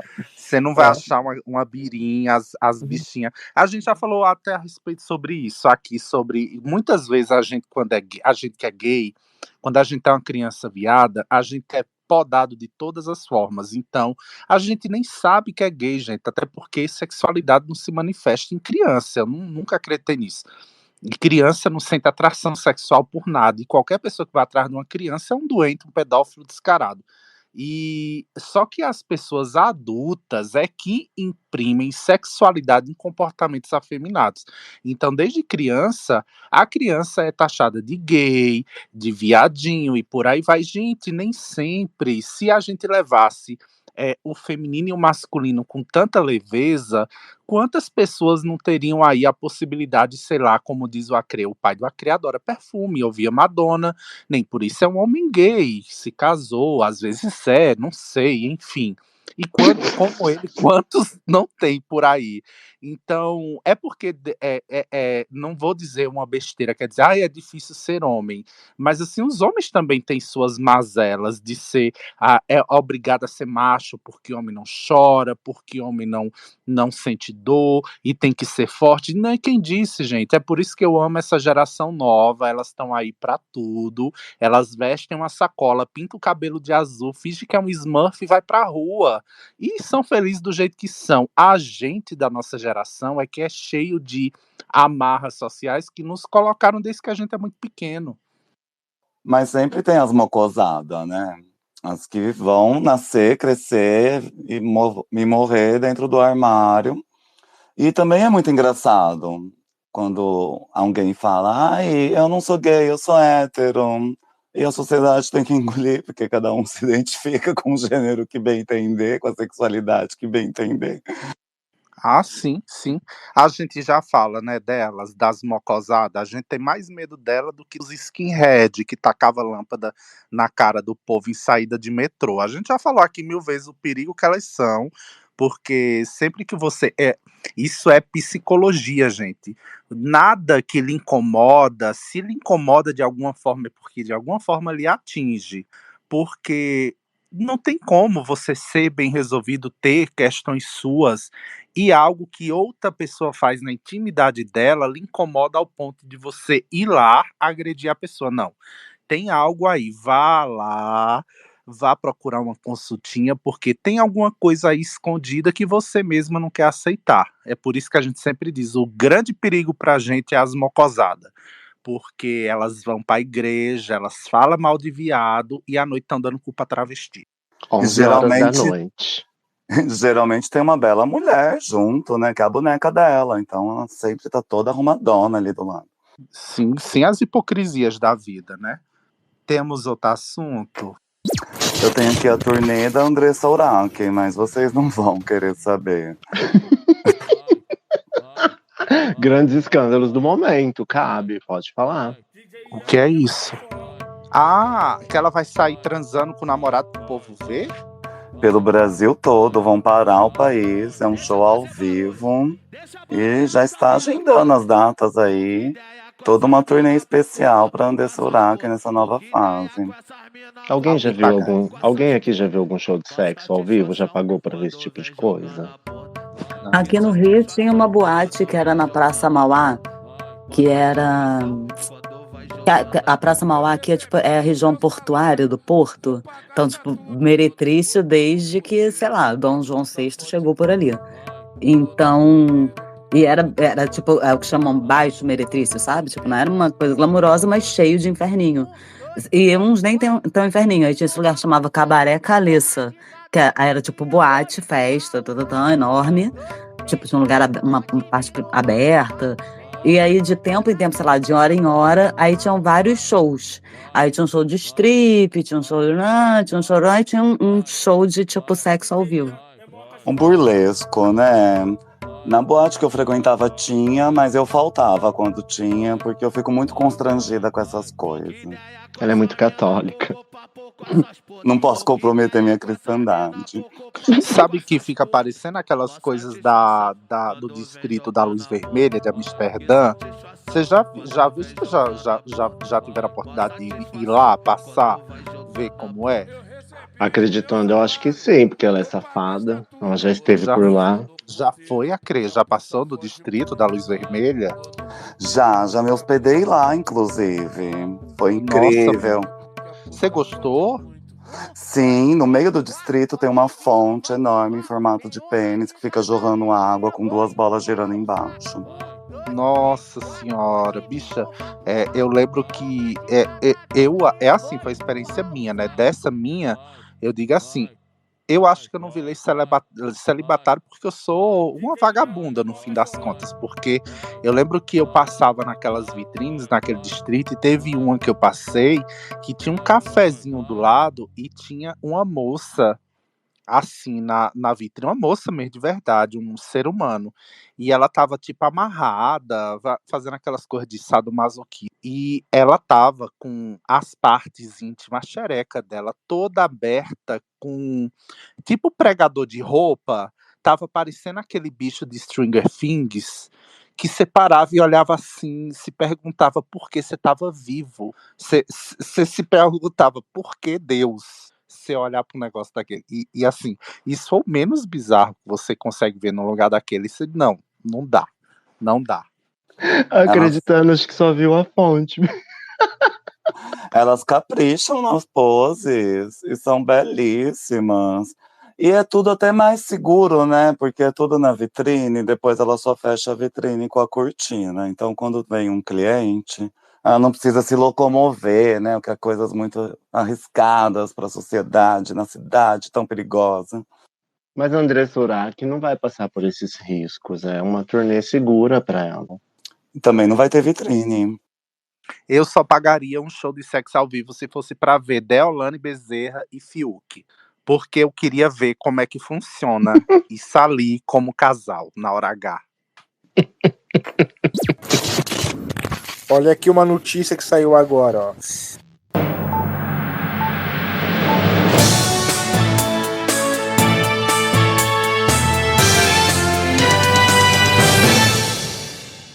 A deputada Mical Damasceno, do PSB do Maranhão, disse que teve uma ideia divina em seu coração e sugeriu realizar uma sessão solene só com machos na Assembleia do Maranhão, em homenagem ao Dia da Família, pois é preciso mostrar para a sociedade que quem manda é o homem e a mulher é submissa a ele. Tá no perfil do Flávio Costa. Oremos. Safada, ela quer os machos tudo pra ela. Só pra ela. Ai, gente, que horror, né? Que loucura. Cadê o dinheiro da boneca? Eu não aguento com esse povo, na moral. Nossa senhora, gente. Mais pesada que a Urach, né? Você viu? Eles ficam cada vez mais radicais, né? Agora tem uma vertente nova que é contra mulheres pastoras. O próximo passo é exigir celibato para realizar os cultos. Mas esse das mulheres pastoras de não poder, ele já é até antigo. São as igrejas mais moderninhas que têm mulheres no cargo de pastora, né? As igrejas mais modernas, assim. Mas é bem antigo esse lance. É porque, assim, pela Bíblia, a mulher ela não possui sacerdócio, né? Que é o poder do batismo, vamos dizer assim. Então, ele é passado só de homem para homem. Então, a mulher ela não tem vamos dizer assim, a autoridade do batismo. Então, porque tem algumas igrejas que as mulheres dizem que pode batizar, né? Então, na minha não tem. Tem mulheres que elas são, tipo, líderes, né? Mas, assim, pastora, não. Tem o bispo, tem os conselheiros dele, aí tem outras pessoas, cada um na sua vamos dizer, a sua organização dentro da igreja, né? Vamos dizer assim. É isso aí. Mas eu sou submissão ao homem não, viu? Eu quero que meu bispo venha falar isso pra mim, que eu mando ele tomar no meio do furico A dele. mulher tem que saber o seu lugar. Eu só sei de uma coisa, que se quando eu morrer, pode ser que não demore muito, mas quando eu morrer, se no dia do julgamento, se houver um julgamento e houver um céu e houver um inferno, e meu amor for parar no inferno e eu não encontrar Edir Macedo, Pastor Valdomiro Santiago e esses tantos outros líderes religiosos evangélicos que a gente tem aqui neste país, meu amor, sinto muito, mas não vai ter demônio que me segure nesse inferno, porque se existe um inferno, se existe uma pessoa, um tipo de gente que merece, é esse tipo de gente aqui. Não tem pior tipo de ser humano do que esse tipo de gente que brinca com fé alheia. Mas esse pessoal, desculpa, acreditando, esse pessoal que você está citando aí, Kevin, é o seguinte, eles já são tão ateus, eles são mais ateus do que o ateu mesmo, porque eles ainda, o ateu tem caráter, né? A pessoa até que não tem nenhum cargo religioso, ela é uma pessoa honesta e tal. E eles são tão ateus que eles estão até já ultrapassaram um pouco o lance da teologia da prosperidade. Hoje eles têm a tal da teologia do domínio, que já não fala mais no céu, já não fala mais na vida após a morte, não. Já tem que dominar tudo aqui mesmo. Então tá certo, tem que ficar rico aqui mesmo. Porque esses caras são um bando de ateu, um bando de safados sem vergonha, de bandido mesmo, que vive de explorar a fé alheia. Então, assim, em havendo o inferno, se for mesmo do jeito que fala, eu acho que certamente eles estarão lá. E você não estará, você estará no céu, maravilhosa, cercada de anjos. No Vale das Homossexuais. Se Deus permitir, estarei lá. Cercada de anjos bem saradões, trabalhados. O mais interessante é que a gente vê aqui, né? Eu defendo Israel porque eu sou cristão. 90% do pessoal de Israel odeia os cristãos. Eu acho isso um luxo. Os vídeos dos cristãos passando no meio de Jerusalém e os judeus dando bicudo. Pá, adoro! Eu acho isso incrível. Realmente, eles não reconhecem o JC. Mas você viu aqueles amigos que combinaram que quem morresse primeiro, o outro ia com um vestido verde brilhante no velório? E aí aconteceu de um morrer no Afeganistão e o amigo foi com um vestidinho verde-limão. Não. Eu acho fofo, achei bonito. É sinal de respeito pelo amigo que se foi, né? Porque depois de morto o outro não podia fazer nada, né? Se ele não tivesse ido, mas é respeito pela promessa. Eu acho isso fofo. E se existir um além, meu amor, e você prometer que você vai vestir um vestidinho no meu enterro e você não vestir, eu volto. Eu viro um poltergeist, eu fico apertando a sua bunda o resto da sua fodida vida. São soldados, soldado tem palavra, né? Promessa de soldado. Ô, gente, mas posso perguntar um negócio com vocês, nada com nada? Gente, vocês acham o Matheus bonito? Que Matheus? O Big Brother. Big Brother? Não. O Alegrete. Eu acho ele uma pessoa muito comum. Qualquer pedestre pelo sul é desse jeito. Não.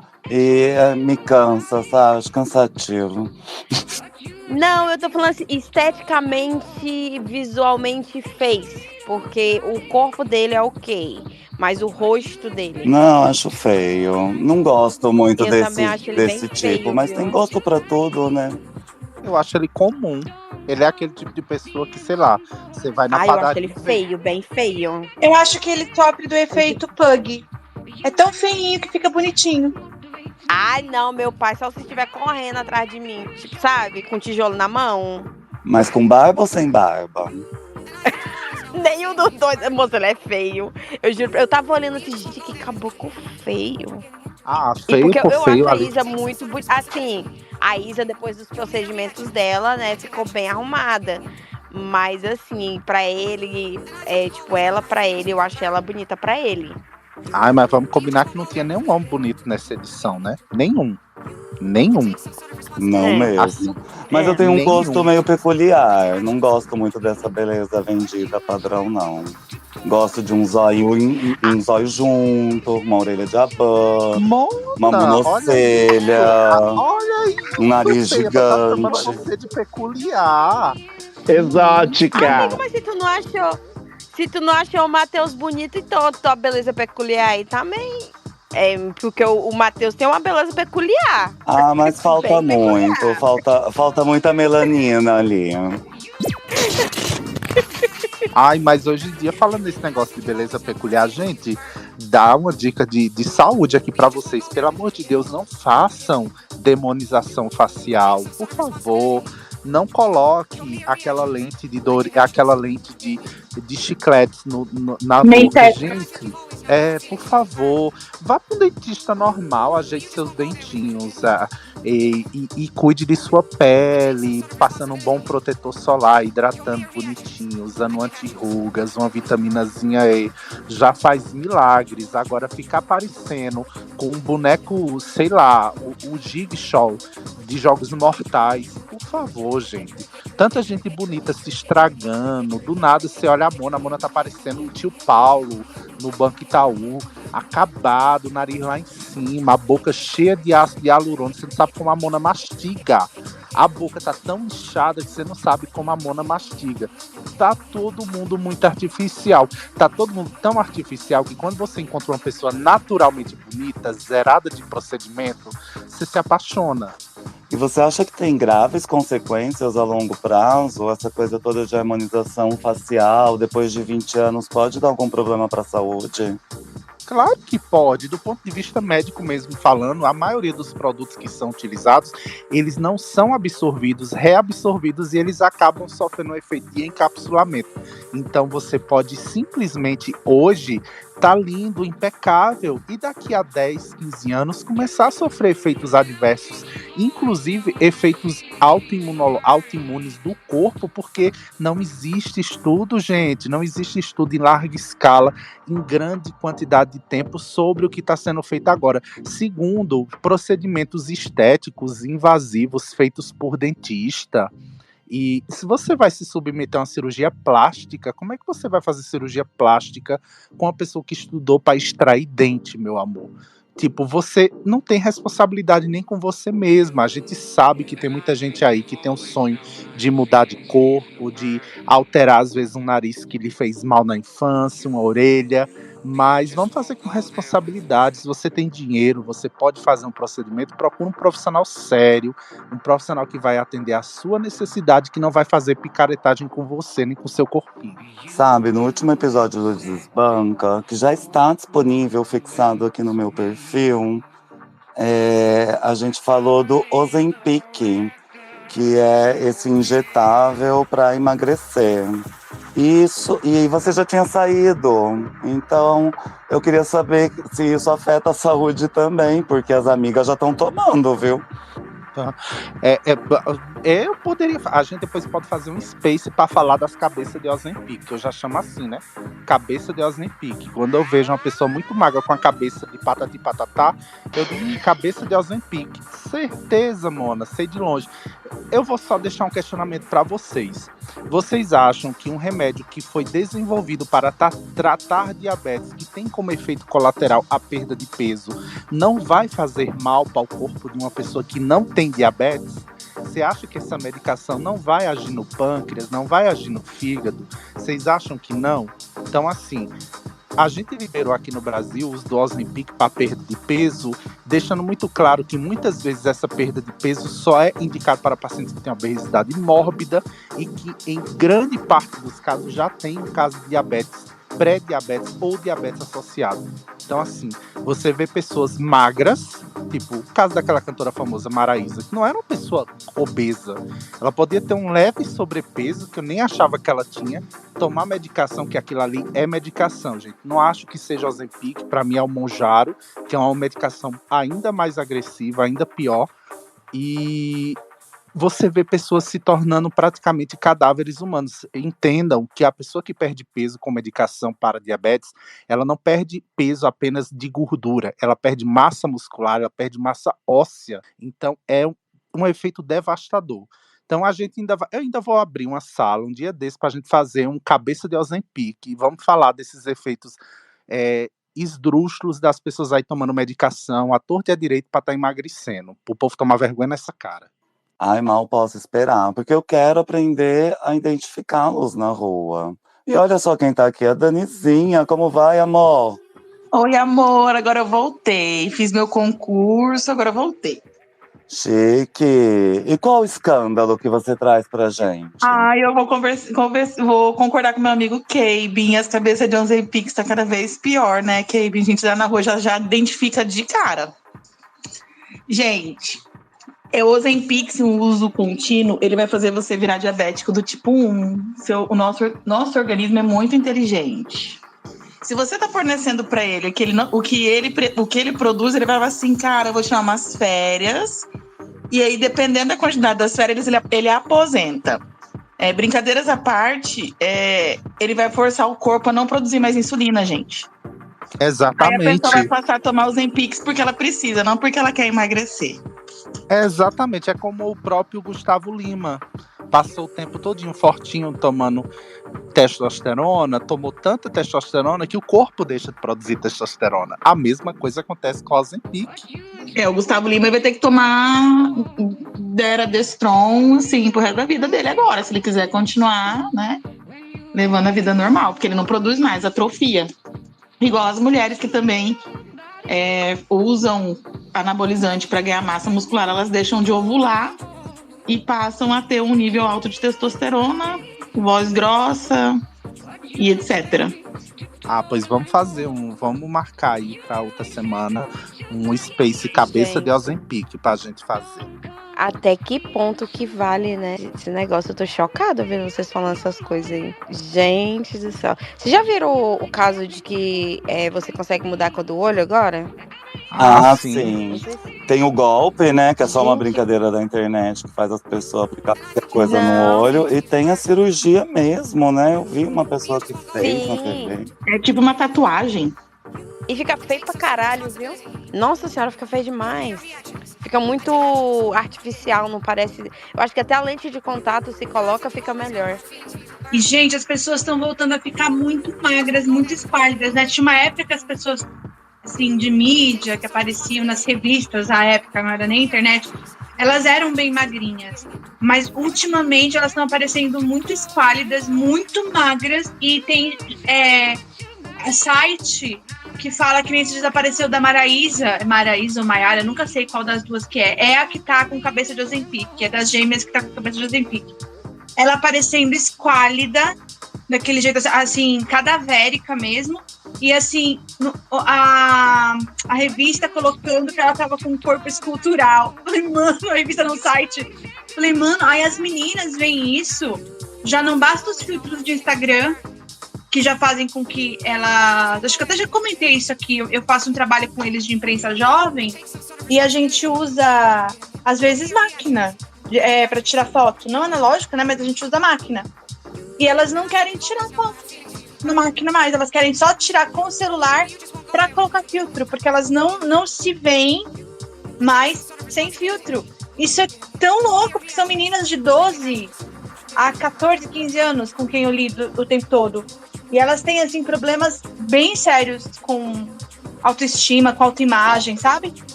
Muito por causa disso. E eu tô super preocupada com esse lance agora de estar na moda novamente, nas influencers, essas coisas todas. Meninas muito excessivamente magras. Tô bem preocupada com isso. Essa semana eu e o Acre vimos um documentário em 4, 5 episódios sobre não sei, uma seita, de repente uma seita, um culto da magreza através de uma marca, uma suposta marca italiana que nem é verdadeiramente italiana.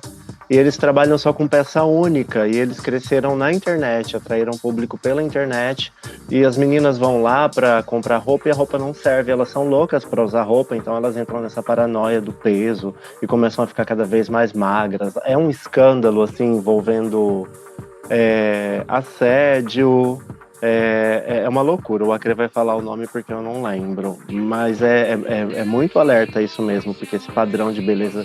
E eles, por mais que tenham tido problemas judiciais, inclusive, continuam abertos. E agora estão fazendo sucesso na China, tipo assim, vendendo um padrão de beleza mais magro do que a mulher chinesa já é. Então as meninas fazem desafios na internet para entrar na roupa e perdem peso. Vocês sabem o que tudo isso desencadeia, né? Umas palavras que eu acho que eu nem posso falar aqui. Você sabe que é bem louco, é bem louco e engraçado que eu falo assim, mas não é esse adjetivo exatamente que a gente deveria usar, mas olha como é interessante a gente ver que acho que desde os anos 90, né, que vem se cultuando esse culto à magreza extrema, e a gente começou a debater o reflexo da bulimia, da anorexia e diversos outros transtornos alimentares na vida de adolescentes e jovens adultos que entram nessa em busca de um corpo aceitável para seus grupos sociais, mas é interessante ver que assim as pessoas olham geralmente para o corpo magro e veem saúde, quando grande parte dessas pessoas não tem saúde alguma. Assim como as pessoas costumam olhar para uma pessoa gordinha com sobrepeso e enxergar a doença. E, gente, uma coisa não tem nada a ver com a outra. Isso é tudo estética, isso é tudo indústria, isso é coisa que a indústria da moda, que a indústria da TV, do cinema vendem. Que o corpo magro é aquele corpo saudável, bonito, aceitável, e grande parte das vezes não é. Engraçado que não existe ainda dados precisos, mas claro que a obesidade é um risco gigantesco, ele é fator de risco para inúmeras doenças, mas existe também um dado assustador de pessoas muito magras e que ficam nessas dietas malucas e que ficam no efeito engorda, emagrece, o efeito sanfona, de exporem a sua própria saúde em risco. Então, a gente tem que também começar a debater esse culto à magreza extrema. Isso começou lá nos anos 90, que eu não lembro que nos anos 80 nunca não existia isso. Mas nos anos 90, quando começou, início dos anos 2000, que começou esse culto à magreza extrema, nossa senhora, parece que se alastrou no mundo. Sim, eu bem lembro, era toda uma epidemia de anorexia. As meninas obcecadas para ter um vão retângulo reto de uma perna para outra. E o documentário chama Brand Hellville e o culto da moda rápida. Essa coisa do fast fashion, né? Mas aí com tamanho único. E esse tamanho único tem que ser muito acinturadinha. E aí as mulheres vão entrando nessa onda, as redes sociais agindo forte, beneficiando esse tipo de seita. E até hoje eles estão aí, destruíram a vida de várias mulheres, mas continuam firme e forte nos negócios. Gabe, como esse lance de, não vou nem dizer de fake news, mas de uma onda de informação duvidosa que a gente encontra, sobretudo nas redes sociais, relativas à sua profissão, né, Gabe? É o tal do sorinho, a soroterapia, o soro milagroso, uma série de procedimentos que as pessoas fazem, é o tal de que tudo inflama. Ai, olha, tudo inflama, tudo é inflamatório. E aí você tem tudo inflamatório e você tem ao mesmo tempo aqueles alimentos, os suplementos que desinflamam tudo. E como isso está super abundante, assim, nas redes sociais, sobretudo, né? A gente até falou um pouco a respeito, não exatamente só disso, Leila, mas o que tem por trás disso. O que tem por trás disso, na grande maioria das vezes, é o seguinte: pessoas que não são comprometidas com a profissão que têm, não são médicos, não são médicas, são pessoas que estão ali para ganhar dinheiro, são influencers, são pessoas que têm que criar um perfil em rede social para vender um sonho irreal, que eles trabalham com expectativa das pessoas em cima disso, e aliado a isso tem uma grande responsabilidade do próprio Conselho Federal de Medicina, que autoriza esses profissionais muitas vezes a exercer uma parte da profissão que não lhes caberia, que se caberia aos especialistas. Então você vê muito procedimento estético sendo realizado por médico que não tem especialidade nenhuma, médico vendendo soro com corante, cobrando R$500, R$2.000, e você não vê o conselho atuando em cima, porque hoje em dia a medicina é um grande produto. e é um produto multibilionário alimentado pela própria indústria farmacêutica, e em grande parte desses médicos eles recebem também dos laboratórios para divulgar os seus suplementos, e você entra nesse ciclo vicioso. Eu já falei aqui antes que é muito difícil você encontrar um bom profissional comprometido em querer ouvir você e não vender alguma coisa. E sempre vou falar e vou repetir: quando você precisar de uma ajuda, não procure nas redes sociais. Nunca procure influencer e nunca procure indicação em rede social. Você só vai achar picareta. Eu bem vi, eles não sabem nem dançar a coreografia direito. E olha quem tá aqui, Leila Tornado. Como vai, meu amor? Pode entrar, pode entrar. Oiê, tudo bem? Boa noite a todos, todas e todos aqui.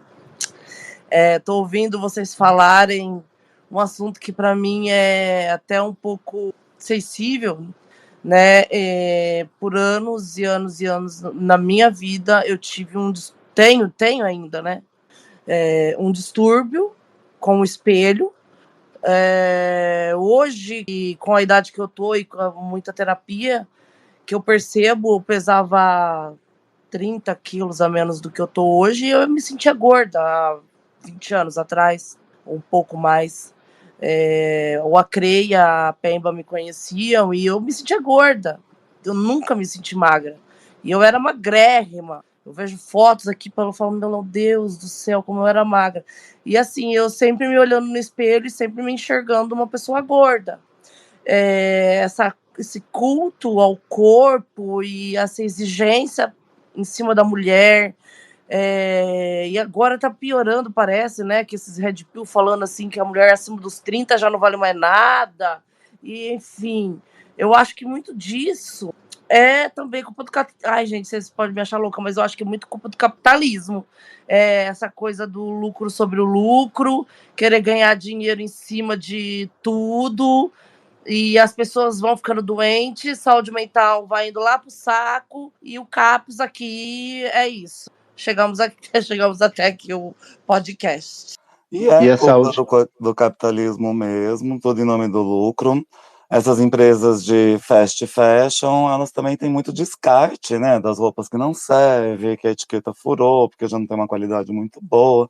E isso vai parar em outros países, gerando graves consequências sobre poluição da terra, dos rios, dos mares. No caso da brand Melville, o nome da marca, eles mandam para Gana, e tem um acordo lá de muito antigo, de centenas de anos, e eles não podem nem recusar receber isso, eles não conseguem revender isso. Por ser tamanhos muito pequenos, eles também não conseguem vestir isso, então eles inventam técnicas de cortar a roupa no meio e tentar aplicar outro tecido para torná-la maior, e é terrível. Bel? Nossa, isso é um problemaço mesmo. Tem um lugar aqui no Chile também, um desses lugares meio desérticos que tem aqui no Chile, que é isso, como é que é a indústria têxtil, né? Mas têxtil já de moda, de roupas feitas, que enterram e é super clandestino, né? Mas tem quem faça e tem quem ache, tipo, umas coisas de grife, inclusive, sabe? Umas coisas enterradas lá. Mas no deserto do É triste. papel.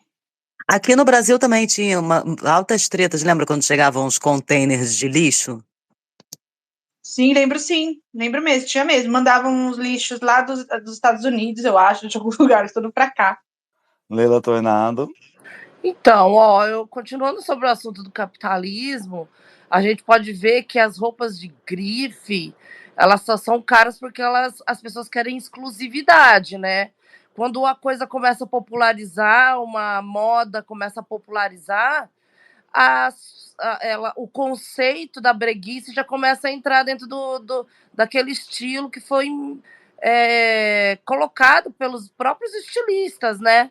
Então, se populariza, por exemplo, algum estilo, algum tipo de roupa, algum tipo de moda, ele já não vale mais, ele já tem mais valor. Então as pessoas dão muito valor naquilo que é exclusivo, que é único, que é uma peça cara. E então eu acho que isso é um problema sério mesmo. E eu acho que é vindo do capitalismo. Sim, as pessoas também passaram a se tratar como capitalismo, e o próprio capitalismo, como você diz, e concordo plenamente, ele tem imensa influência nesse adoecimento generalizado que a população tem apresentado em múltiplos aspectos. Olha só, se você pegar uma calça sua, se você guarda uma calça sua, sei lá, de 10 anos atrás, e você comprar hoje uma calça da mesma numeração, você pode ir lá medir, elas têm tamanhos diferentes. E aí você, mas é porque você comprou de outra loja. Não, querido, se a loja ainda existir, experimente, vá lá e compre uma calça do mesmo tamanho. O capitalismo, ele vem diminuindo, isso vale para tudo. Eles vêm diminuindo quantidade e aumentando o preço, eles diminuem a qualidade do produto que eles têm e aumenta o preço, e ao mesmo tempo eles imbuem na cabeça das pessoas essa ideia de multibilionário, que você tem que comprar uma coisa que é exclusiva sua. Só que as pessoas não se tocam que, a não ser que você seja realmente uma pessoa muito rica, que tenha muito dinheiro, você nunca vai comprar uma coisa que é exclusivamente sua. Porque o mundo, para essas pessoas que vivem com produtos exclusivos, que são produtos personalíssimos e personalizados, desde carro, casa, tudo, não é pra gente comum, pessoas do dia a dia que tem que trabalhar para viver, não, gente. Só que parece que entrou na cabeça das pessoas esse parasita do capitalismo, que as pessoas têm que mostrar que tem alguma coisa para sentir que elas realmente têm valor de alguma coisa. Mas é uma falsa sensação, né? Porque todos nós produzimos para uma minoria que pode usufruir de tudo isso, né? Nós todos somos produtores do capital que poucos usufruem. E no sentido do impacto ecológico, ambiental e até mesmo na relação de trabalho, eu acredito que tanto as grifes de roupas exclusivas quanto as de fast fashion vêm da mesma exploração, né? Do mesmo mecanismo exploratório, né? Mesmo as grandes grifes também exploram mão de obra escrava. A gente sabe que o descarte do produto deles também é o mesmo mar de Gana que as mulheres carregam fardos e fardos de roupa na cabeça o dia inteiro, tipo, escravizadas até hoje, né? Achei legal que nesse documentário, legal não, porque isso não é legal. Achei interessante nesse documentário a relação que a moça faz sobre a mulher africana nesse sistema, porque é o mesmo lugar de onde saíram a maior quantidade de escravas que foram colher algodão nos Estados Unidos no passado, na época da escravidão. E hoje a roupa é descartada no mar desse mesmo povo. Tipo, o mar tá cheio de roupa, sabe? A onda do mar vem, a areia, as pedras estão cobertas de roupa. Não tem nem como limpar, eu acho. Acho que é até uma coisa impossível de fazer. E o que eles podem aproveitar são as mulheres que carregam na cabeça, não são os homens que carregam os fardos de roupa. Tipo, algumas mulheres carregam até 500 quilos de roupa por dia. E aí mostram o raio-x da coluna delas, algumas têm escoliose, problema na coluna, desvio, trabalham com dor o dia todo para ganhar uma miséria. Então é a mesma raça que está sendo escravizada por esse sistema, né? São as mesmas pessoas que sofrem até hoje. E aí a gente volta a tudo que foi falado antes. A gente estava falando sobre o problema da educação, começamos falando sobre isso, e falando sobre o tio Paulo e o áudio que atacavam os artigos tudo do Estatuto do Idoso. Tudo é capitalismo, porque não à toa a gente tem que ter um ECA, que é o Estatuto da Criança e do Adolescente, para proteger crianças e adolescentes que ainda não entraram no mercado de trabalho, são mais vulneráveis, são mais... Ninguém não liga muito para a política, para essa fase da vida, e a mesma coisa em relação aos idosos, porque já não produzem mais. A gente só vale no capitalismo enquanto a gente produz. Quando a gente pode produzir alguma coisa, a gente vale. A gente ficou doente, precisou se aposentar, né, por invalidez, portanto, ficou doente, ou a gente ficou velho, ou enquanto ainda é criança, o capitalismo deixa essas pessoas todas à margem, porque não produzem. Então, não produzem, se não produzem, dificilmente consomem. E a gente está falando aqui, quando a gente fala de criança, né, são os pais dela que vão consumir. E a coisa ficou ainda pior, né, se a gente falar, por exemplo, em produção cultural para criança, depois que proibiram comercial de propaganda voltada especialmente para criança, parou a produção cultural para criança em TV aberta. Não tem mais, porque não pode ter propaganda para vender coisa para criança, então não se faz mais, não tem um programa voltado para criança, exceto na cultura, que ainda tem alguns, você não tem mais igual tinha antigamente. Então, assim, são populações menos visibilizadas justamente por não produzirem, e aí não fazem o que o capital quer, né? Tudo é capitalismo, gente. O problema do mundo é o capitalismo.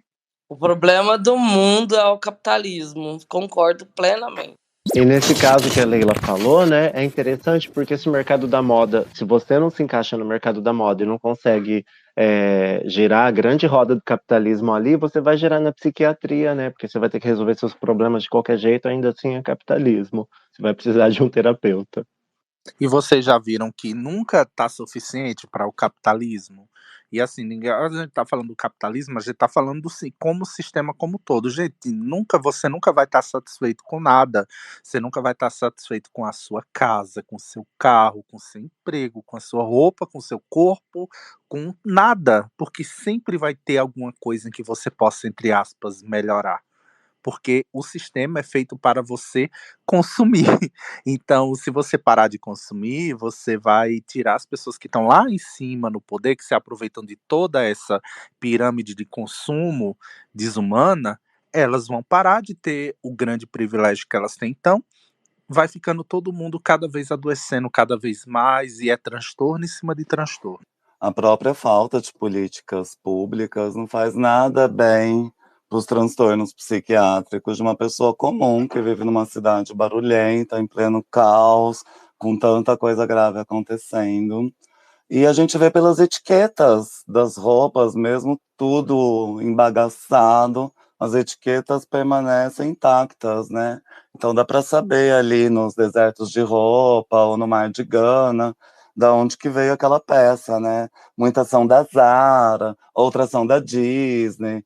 E a gente sabe que essas empresas têm tanto capital e eles não conseguem investir num descarte mais saudável para o meio ambiente. Eu acho que o capitalismo é tão bruto e tão selvagem que as empresas preferem descartar para valorizar o produto dela do que ela pegar e fazer uma doação. Isso não é uma coisa que é só na indústria da moda. Isso acontece em vários tipos de indústrias, né? Que eles, quando tem um excedente de produção, eles pegam e destroem para poder valorizar o próprio produto, aquilo que eles estão destruindo. Então, esses dias atrás, até eu estava vendo uma empresa, essas coisas e tal, que não saíram muito da prateleira, eles preferiram destruir todo o arsenal que eles tinham lá de estoque, do que fazer ter outro tipo de medida com os equipamentos, né? Isso tudo para não defasar o valor do modelo que eles tinham atual.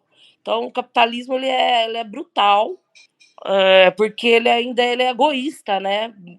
Ao invés, por exemplo, desses computadores ou dessas roupas serem distribuídas para quem realmente precisa, não, é mais fácil para o capitalismo destruir para poder se manter no poder, se manter no valor. É atual e antigo, né? Porque desde a queda da Bolsa de Valores de 29, aqui no Brasil já se queimavam sacas de café e produções de produto, matéria-prima, né? Os famosos commodities.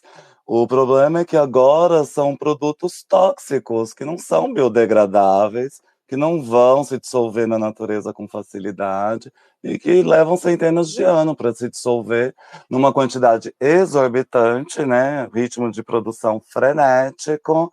E então não dá para a natureza regenerar o tanto de estrago que está acontecendo. Também devido aos avanços tecnológicos, como plástico e tudo mais. Sabe uma coisa que é bem engraçada? Eu uma vez estava discutindo com uns amigos e a gente falando que como é dicotômico você viver num país que tem uma das maiores produções agrícolas do mundo e você ainda ter tanta gente que passa fome, né? E assim, estatisticamente, a gente anda longe de erradicar a fome e a miséria no nosso país, assim como no mundo todo, enfim. E que E que esse sistema ele só se mantém porque para que você tenha pessoas no poder, você tem que ter pessoas subjugadas a esse poder. E que a gente nunca vai atingir aquele estado ideal de comunidade em que exista equidade, igualdade de todos, de gênero, de raça, de tudo. A gente nunca vai a atingir, porque a forma como esse sistema é criado, ele é criado para colocar pessoas em situação de vantagem e outras em desvantagem. Não à toa, aí o meu amigo dá um exemplo bem claro. Ele diz: existe alguma justificativa, alguma, qualquer, você pode procurar qualquer uma, que você explique existir monarquia no século XXI? Me dê uma única justificativa para você defender que exista uma pessoa, uma família, uma pessoa mesmo, um rei, uma rainha, enfim. Uma pessoa que tem poder sobre todo um país, que tem poder supremo sobre tudo, sobre todos, que dita a regra e que não foi eleita por um sistema. Ela nasceu com esse direito. Me diga um único motivo. E realmente você não encontra. A justificativa que você tem é: para que existam pessoas no poder, tem que existir pessoas subjugadas a ele. Gente, eu conheci um monarquista. É horrível. Meus pêsames pra você. E assim, não sei se vocês já leram o livro 99%, o Feminismo dos 99%. Ele fala que, assim, 1% da população, 99% da população trabalha para manter esse 1% da população que é bilionária e que realmente comanda e as ideias e todas as situações capitalistas no nosso planeta, né? Então, 1% dessa população que domina toda essa falsa impressão de que a gente tem essa classe média que se acha rica. É tudo falsa impressão. A gente trabalha amanhã, se não for trabalhar amanhã, eles não pagam a conta do mês que vem. Então, é isso. Então, eu até recomendo esse livro, chamar Feminismo 99%. Vou anotar para comprar. Eu acho super interessante esse tema. E digo, olha, para a gente que está aqui debatendo sobre problemas climáticos, capitalismo e tudo mais, gente, nós nunca vamos conseguir mudar esse paradigma enquanto existir pessoas super, como diz a Pemba, bilionário nem devia existir. E enquanto eles existirem, o planeta vai continuar sofrendo. Você sabe por quê? Olha um dado bem interessante. Tem lá, isso você pode pesquisar aí no seu Google. A quantidade de jatinhos, isso é só um dia, um evento, a quantidade de jatinhos que chegaram e saíram do evento lá, do futebol americano chamado Super Bowl, em um único dia, eles emitem tanta poluição quanto países emitem durante um ano inteiro. Então, assim, enquanto um bilionário está pegando o jatinho dele para ir fazer compras lá em São Paulo, em Miami, comprar um iPhone, fazer seja lá o que for, você está aí separando seu lixo em reciclável e não reciclável para não entrar um canudo no nariz de uma tartaruga. Mona, o problema é muito maior do que simplesmente resíduos. É todo um sistema. Por mim, criaríamos aí, olha, Boninho, se estiver assistindo, aí qualquer outro que estiver assistindo, tem a ideia de fazermos o reality show Billionaire Empalados, para empalar bilionários. Cada dia a gente vota. Cada dia a gente vota, o mais votado será o empalado em rede nacional. Acharia o máximo esse reality show. Porque vocês viram, esses dias também chegou um vídeo a mim, uma repórter conversando com um bilionário. E ela questionou se ele achava justo, né, que a fortuna de alguns bilionários dava para acabar com a fome em vários países. Ele falou: eu acho ótimo que tenha bilionário, porque as pessoas inspira as pessoas a quererem trabalhar tanto para serem igual um Jeff Bezos, um Elon Musk, igual a ele. E ela insistiu, ela falou: mas peraí, a gente está falando de pessoas miseráveis, de pessoas que, né, não vão conseguir. E ele, o tempo todo, falando com ela, interrompendo, aí dizendo: olha, eu acho maravilhoso. E aí no final ele fala assim: você está falando sobre distribuição de renda, isso não vai acontecer. Distribuição de riqueza, isso não vai acontecer. Então, por mim, achava muito bom. Só acho que não gostei, achei meio flopado o nome do meu reality show. Gostaria de outro nome. Se tiver algum outro nome na cabeça, mas seria muito legal a gente colocar todos os bilionários numa casa e a gente votar para ver qual que ia ser empalado. A cada semana, nossa, eu ia achar tão legal. E todo bilionário é um herdeiro, né, gente? Então, não caia nesse papo de meritocracia que você, trabalhando duro, vai chegar no topo sem ter nascido lá. Tem que nascer lá, no topo. Pode colocar todos eles num submarino pra ir assistir o Titanic.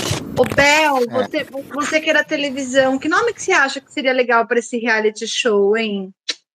Produção, perdemos a Bel. Cadê Bel? Bel tá falando com a produção, já tá em reunião com a produção. Oi. Precisamos Meu sinal voltou. nome de reality para bilionários. Bel, eu queria fazer um reality onde nós colocaríamos os bilionários numa casa, teriam que fazer lá algumas tarefas e tal, e a gente ia votar para ver quem ia ser o empalado do dia. Toda terça-feira, em vez de ir pro paredão, vai lá pra vara. Vai lá. Vai pra vara. Ai, qual nome? Que nome nós poderíamos colocar nesse reality? Atenção, Boninho de repente tá aí disfarçado, Boninho, ó, aqui. Insuportáveis, porque eu acho que seria insuportável ficar vendo um monte de bilionários juntos, gente. Malignos. Mas eu ia ficar só pela sessão de empalamento, que ia ser muito legal. Não, eu acho que eu não ia ter paciência para ficar vendo esse povo falar, não. Não sei se vocês já viram um perfil que tem no Instagram, não sei, é o Rick Snob. Vocês já viram? Não, eu nunca vi, não. Pelo silêncio, não, Leila. Eu vou mandar depois, é muito engraçado. Ele faz uma sátira da burguesia. E falando em rico, né, gente? Quem diria que uma cidade feita para ricos irem morar, que é Dubai, o sonho de todo cidadão médio, de classe média brasileiro, sonha ir morar em Dubai, né? Ele ter dinheiro suficiente para ir morar em Dubai.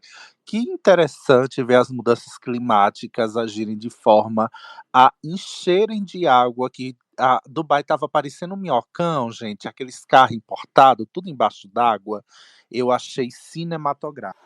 Eu amei a estética. Até fiz um post sobre isso. Uma coisa meio retrofuturismo. Maravilhoso. Eu pensei que eles fabricavam as próprias chuvas, mas parece que perderam a mão. Perderam a mão, é ótimo. É bom ver que pelo menos as mudanças climáticas abrangem todos nós, né? É um catalisador para os seres humanos, né? Ver que tanto ricos quanto pobres sofrem com mudanças climáticas. E você vê que nenhuma cidade está preparada para esse tipo de toró aí, né? Nem a cidade mais rica do mundo, né? Com o maior PIB per capita do mundo está preparada. Você acha que por serem ricos é que não sensibilizou? Porque eu não vi ninguém com pena, ninguém lamentando. Vi até post engraçado. Eles vão lá para outro. Eu vi as pessoas rindo, eles têm dinheiro. Dubai, o povo abandona a Ferrari na rua, não tenho pena deles. Vocês estão esquecendo que Dubai tem muita gente que trabalha, né? Não à toa esse Burj Khalifa, o maior prédio do mundo, não se sabe nem quantas pessoas morreram para construir. E a indústria da construção civil lá é, assim, absurda. E não tem, é como eu disse, se existe poder, existe gente para servir quem está lá. Então, produção, né? A força de produção. Quem tá sofrendo com isso aí não é os bilionários, não, meu amor. Os bilionários estão na cobertura, estão lá naquela ilhazinha artificial, no terceiro andar da mansão deles. Quem tá sofrendo com isso é o povo. Bem observado, porque a gente olha superficialmente e pensa, é uma cidade de ricos, né? Vou chorar por quê? Mas bem observado, tem pobre lá também para ser explorado. É o capitalismo, né? Lá tem bastante pobre, tem os bairros afastados de trabalhadores. Eu vi um documentário sobre Dubai. Tem muita gente que vai para lá com um sonho, achando que vai ganhar dinheiro, trabalhar na construção civil, trabalhar, enfim, de mão de obra barata, né? E acaba se ferrando e morando em condições até horríveis. Tudo que eu sei sobre Dubai é que é a pior versão de mulheres ricas que tem na TV. Elas são muito cafonas. Tudo que eu sei de Dubai é que Dubai é aqui mesmo, nos BRICS, já que os Emirados Árabes entraram nos BRICS também. Viva o Sul global, vamos tentar melhorar a situação de todo mundo, seja lá, seja cá. E vocês acham que se realmente a Terceira Guerra Mundial deflagrar e houver lá o bloco do povo do imperialismo e o bloco que os BRICS vão estar enfiados, Rússia, Brasil, China, Índia, Emirados Árabes, Irã e a Zorra 4, vocês acham que vão convocar a gente para ir lá servir de espeto de guerra? Porque eu não vou. Eu digo, meu amor, você vai ter que vir me encontrar na floresta amazônica. Mas eu vou pra guerra tocar tiro, porque aqui as monas estão lá sentadas na cadeira, brigando uma com a outra, as da terceira idade do poder. Me poupe. Eu quero ver o general Heleno na linha de frente. E se eu tiver que combater, que seja em batalhas Vogue. Louca. Eu acho que o Brasil pode ser o último país do grupo a se envolver numa guerra, sabia? Até porque o exército é uma merda, né? Vamos combinar que o exército brasileiro não serve pra nada. E numa guerra, quem morre não são os ricos, né? É sempre os pobres. Depende da sua house. Eu tô falando de batalha de Vogue, é louca, né? Mas não vai deflagrar não, cabem. Isso é só uma guerra de provocação. Isso aí tá cozinhando ainda.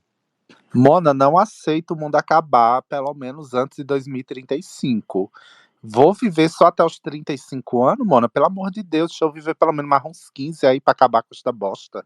Pra humanidade, né? Que o mundo não vai acabar, não. A humanidade. O mundo vai continuar.